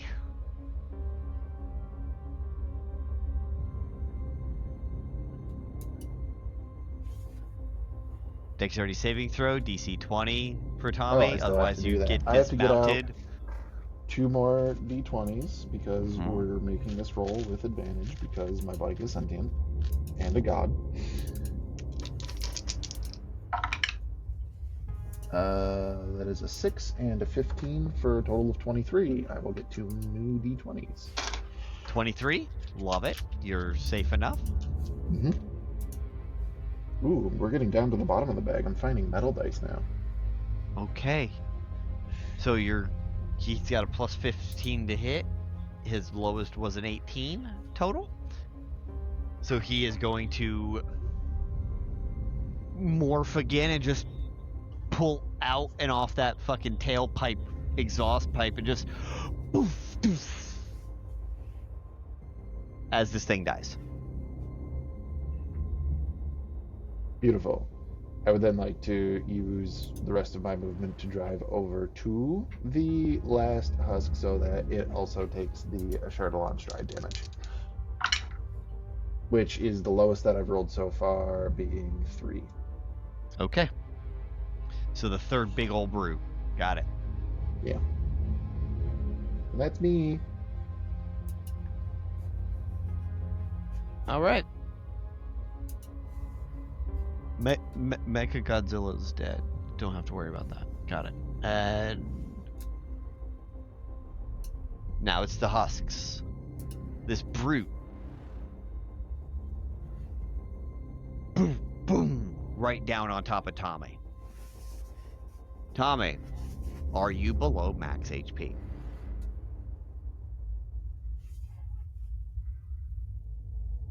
Yes? Alright.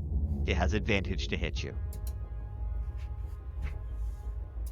On the first hit, that is a 17. Does that hit? No. Okay. On the second hit,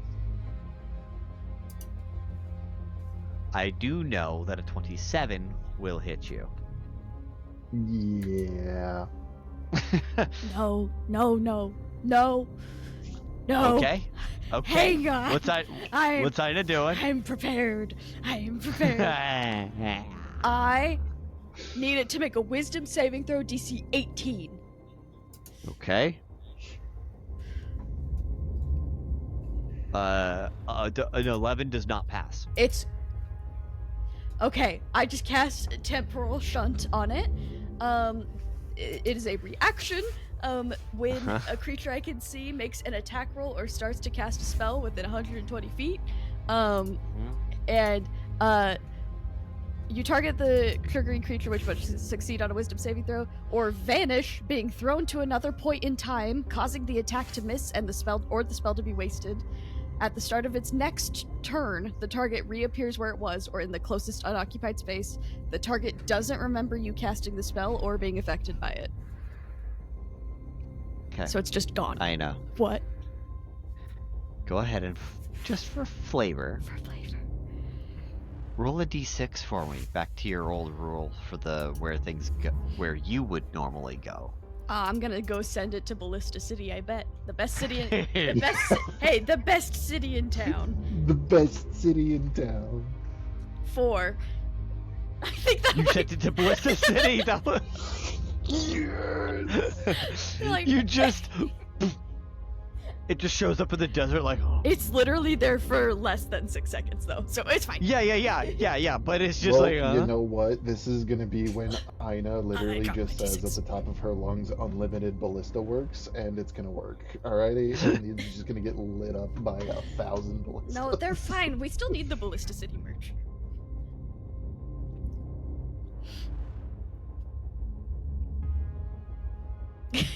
I bet all the ballistas in Ballista City are hitting it. They were all pointed at this one They were spot, ready. just waiting. They were like, a time dragon has come through here before. We're not gonna let this happen again. Fool me once. I bet it's that girl again. Okay.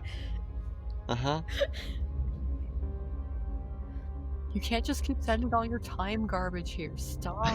Like, why do you keep doing this? Watch me. The good news is, when we spawned in the desert, we were so far away from the city that it took us multiple rounds to get near the city. This thing is just in the desert right now.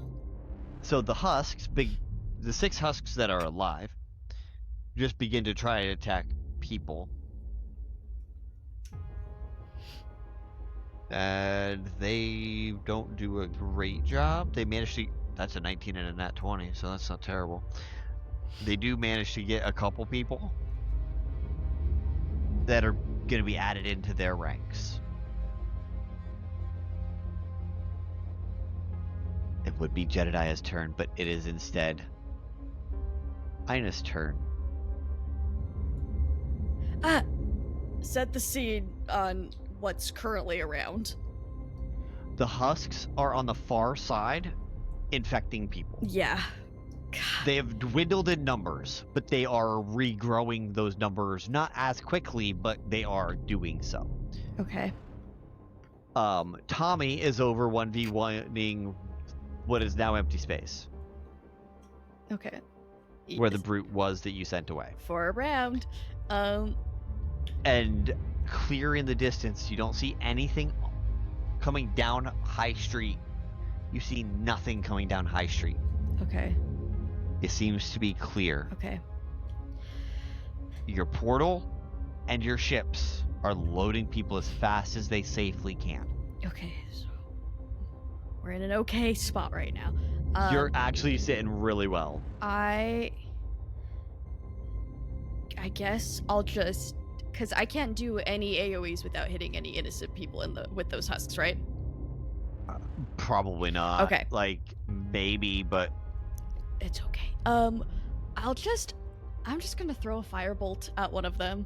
Okay. Conserve energy and not hurt the innocent people. Absolutely fair. 18? 18? 18 hits a husk, yeah. Okay. And then 14 points of fire damage. 14 points of fire damage. Fabulous. You actually get 2 of these husks. Excellent. Excellent. And yeah, I'm keeping that gate up with everything I've got. Okay. I love it. It's the people's turn. 2d20s. I will allow anyone who has a luck point or anything to make me re-roll on saving people. That is an 8 and then 12 for 20 more people. Luck point. Luck point. Re-roll the 8 or the 12. The 8. Okay. I rolled another 8. I shit you not.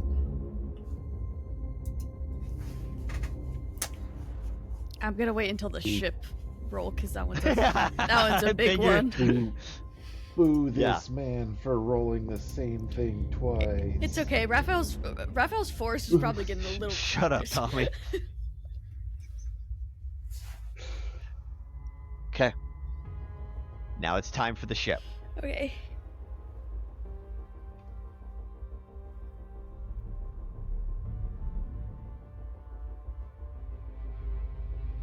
$100? No. What? I got a 10. Okay, chronal shift. I'm using my last chronal shift. Do better. Okay. Do better? 85. What's that?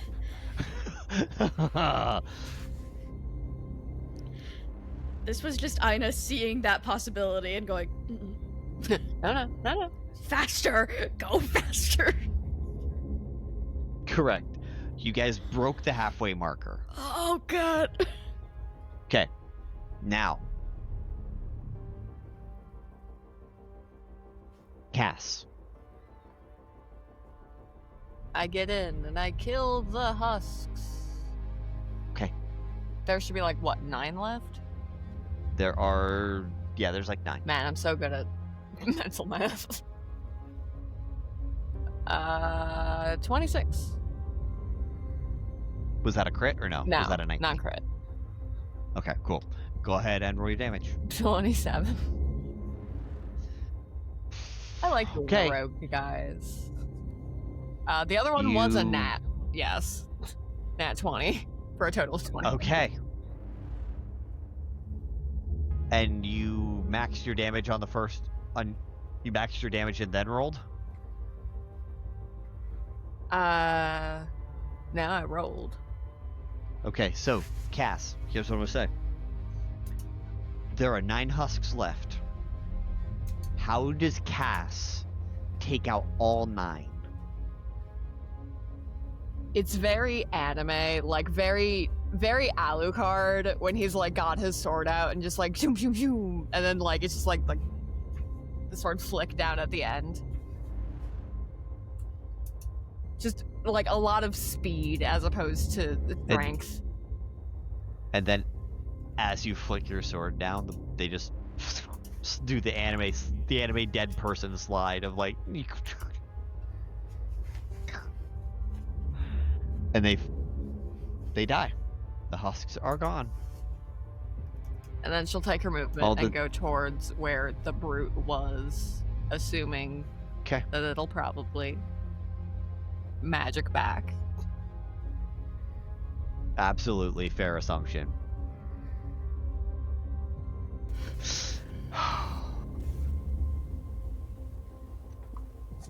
Brute 2 and 3 on the other side. Charge straight for Aelothin. 2 of the big boys are headed straight for you. You still have full health, or are you down health? I'm down some health. Perfect. Run straight up to you. They get their brutal charge, and they get their blood frenzy. So they're going to go ahead and make the attacks on you. First swing of the first one. That is good. 23. That hits. Okay. First hit. Okay. Second hit.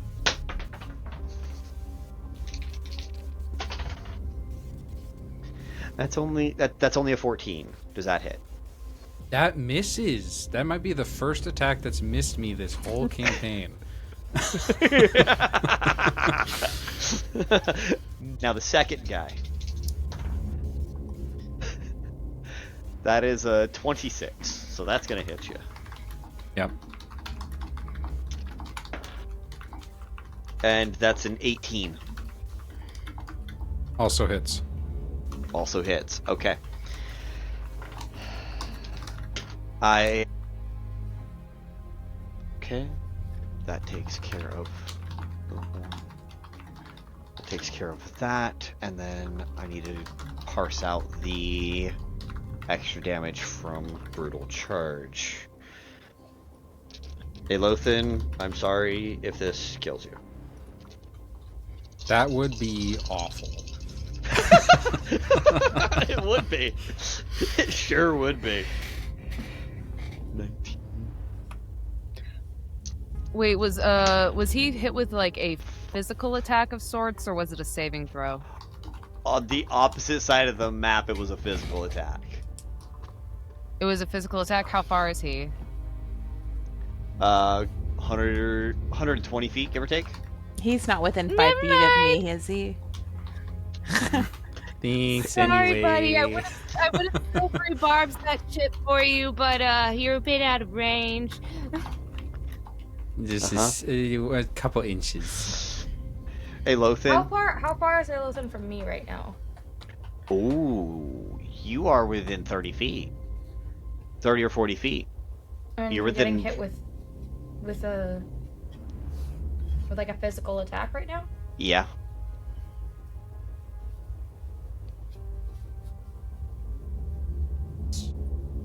Three of them.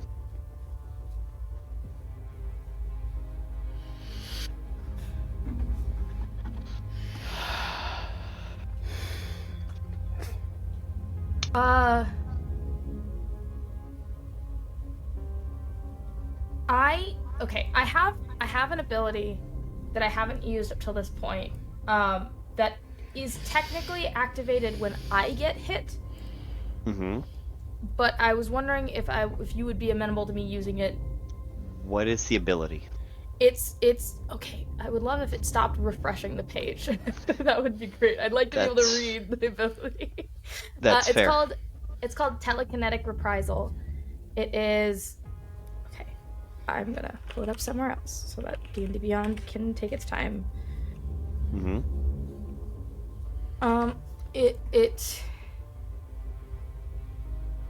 The like listed kind of thing of it is when I take damage from a creature within 10 feet of me, I can use my reaction to force the creature to make a strength saving throw, to take force damage and be pushed away. Would I be able to, instead of like having me getting hit, it's him getting hit, to push like one of them away? Because the range is, because it's technically a range of self, and you are trying to make it stretch out to a 30-foot range. If you are willing to take a point of exhaustion, I will allow you to do that.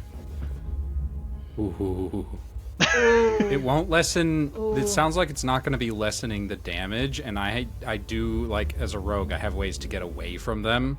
So, But if you push them, if you can push them away, mechanically not worth.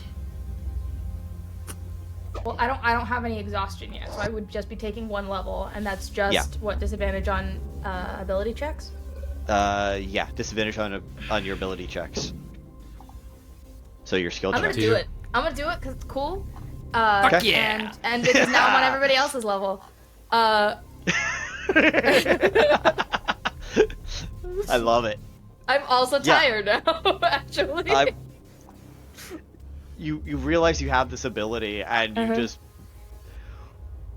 extend it beyond what you should.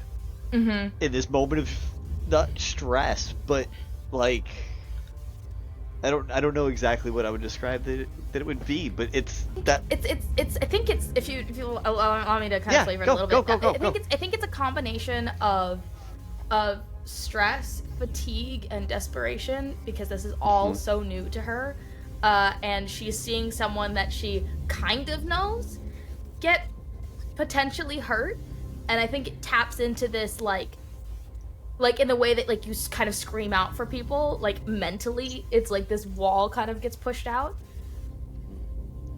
And you said that was strength saving throws? Yes, DC 18.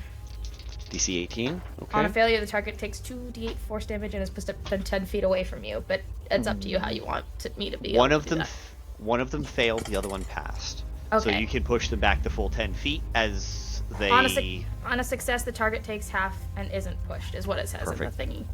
Perfect. Let me know what the damage is that they take, and then I'll let you know what happens with Aelothin.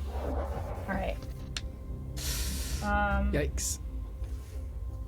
8. It doesn't happen to interrupt one of the attacks. Also.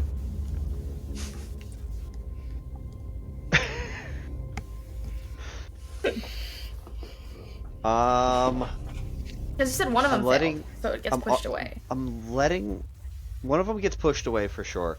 The other is still right there. But I'm already letting it attack 2 people, which it's not supposed to do, and go the 30 foot. So I'm not going to let it also interrupt it as well. It was worth a shot. Thank you, magnanimous GM, for letting me use an ability that I otherwise wouldn't be able to use. I appreciate you. Thank you. I hope I'm not about to die. Aelothin? Yeah? Your flexibility is in fact appreciated. Do you have 148 hit points?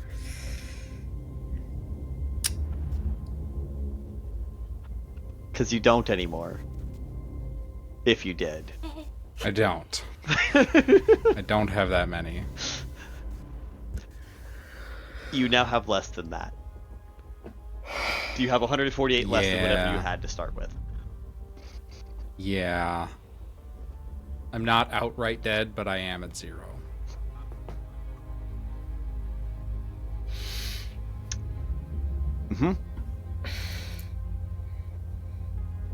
As everyone just watches as Aelothin, who is going to do some badass shit, just runs right into the horde and gets pummeled right into the ground. I'm very upset that I just used my reaction because I have a different reaction I could use now. Shit!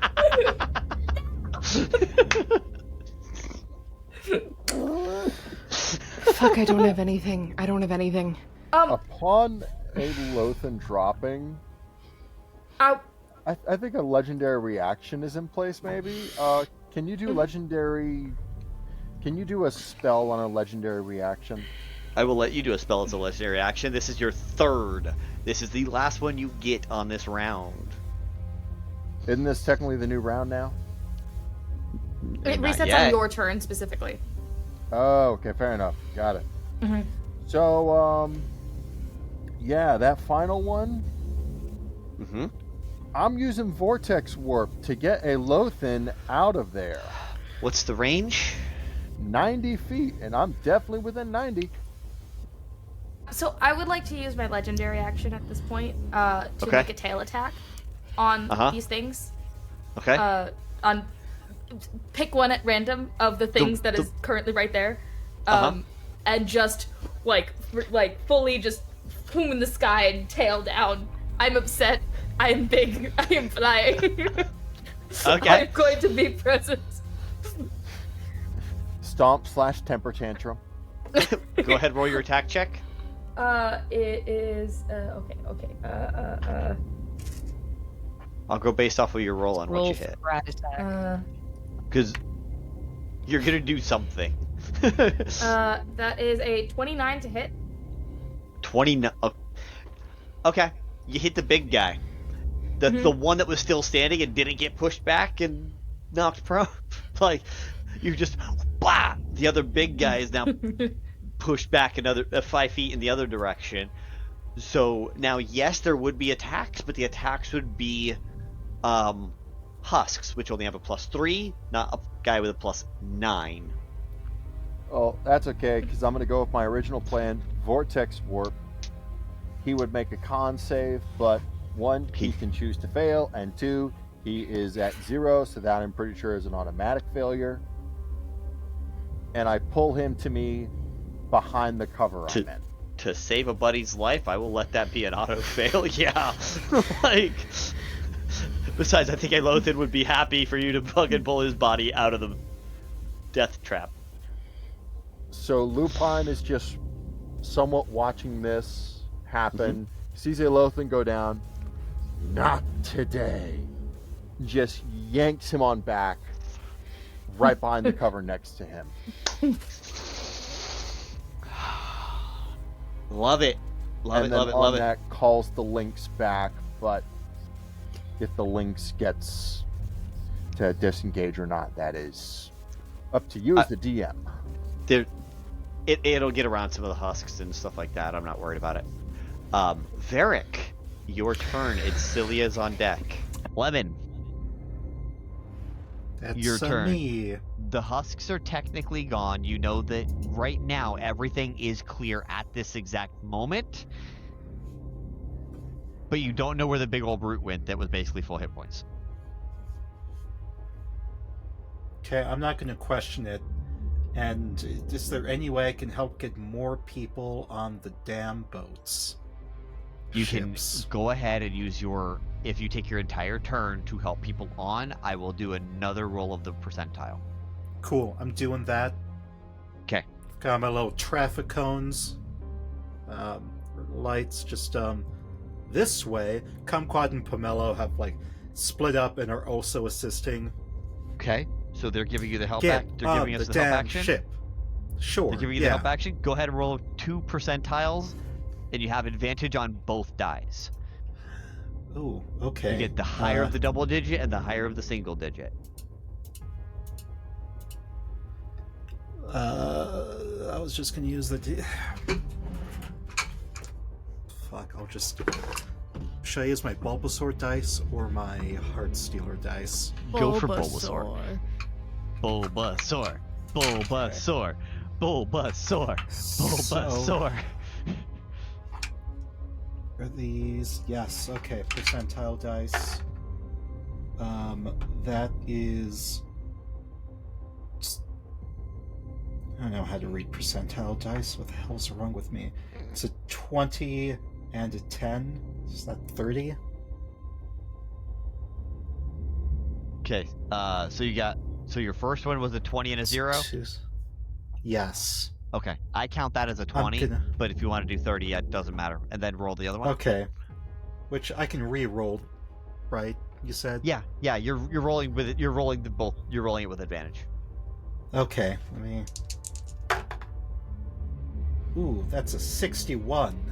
61. Love it. Now the next one... Either a 49 or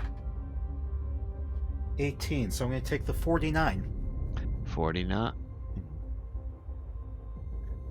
You just added 110 more people onto the ships in your turn. Yes. Alright. The end. Okay.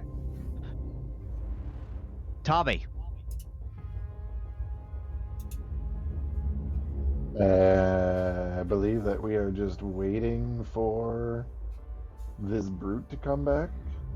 The ships are getting close to full. Is there anything else that is visible to Tommy that could possibly be a threat? taking his attention? Roll a perception check. Okay.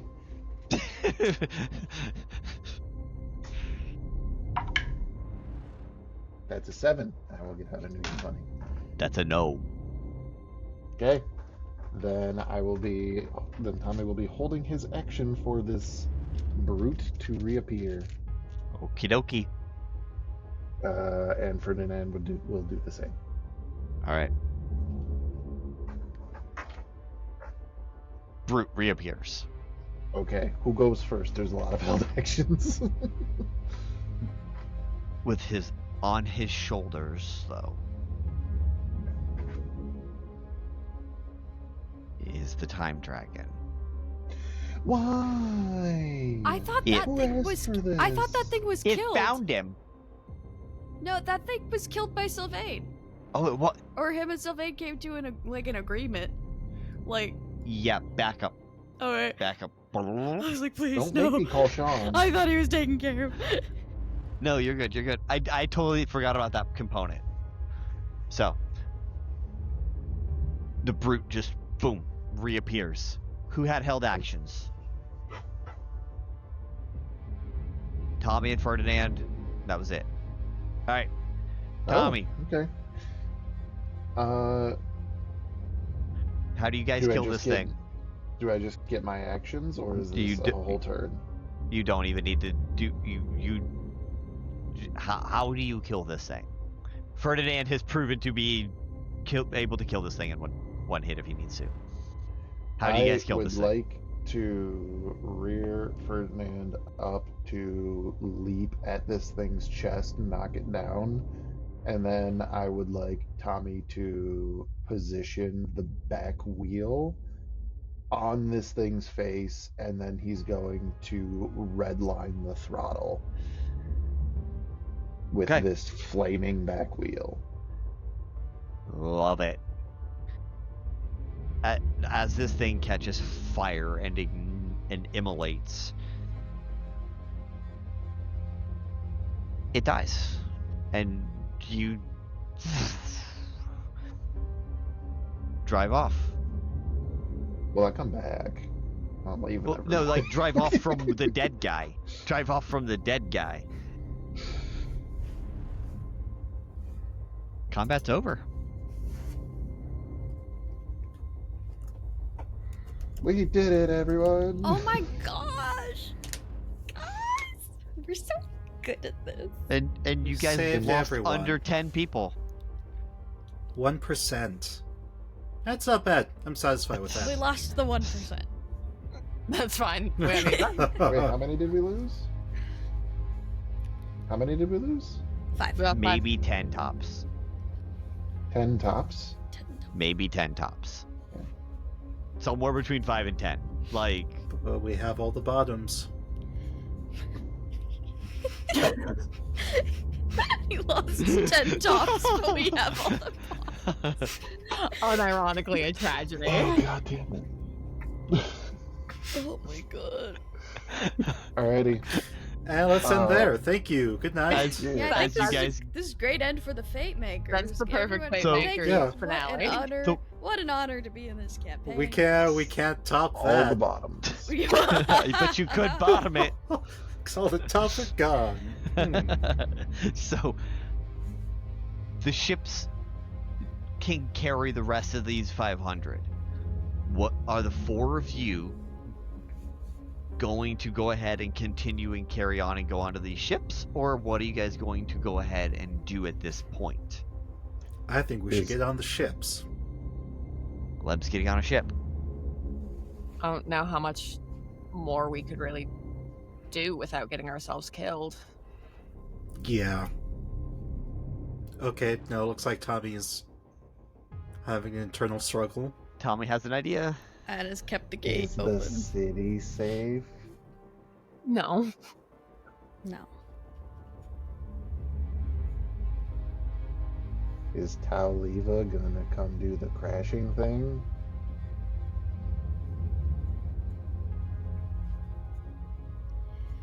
Do we know what's causing the crash? The lack of power, which the power's gone.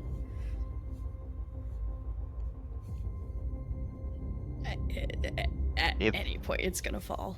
I will say this. If Lemon feels like his job is done and he wants to board the ships, he absolutely can, regardless of what the rest of the party wants to do.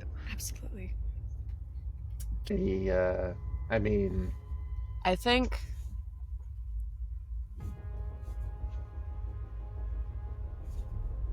the crystal situation is very clearly not solved, but I think we can fix the falling part and then leave. And then she holds out the rapier and she's like, I think I can... I've been thinking about it a lot. I think I can make the city not fall. How? Well, remember when we stole the really cool thing for you? I stole a really cool thing for me. And she's gonna hold out the sword and just go, I wish for the city of Taoliva to remain fixed, floating where it is.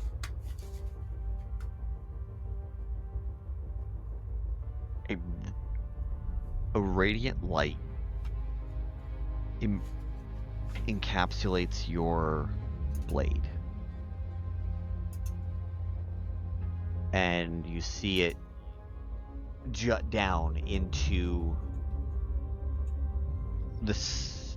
down and towards the core, towards the center of Taoliva. You see it jut up and go towards where you left Conrad. You see it jut out and go out in six or seven other different directions too. As this thing, you know it worked because you know the way the wish spell works.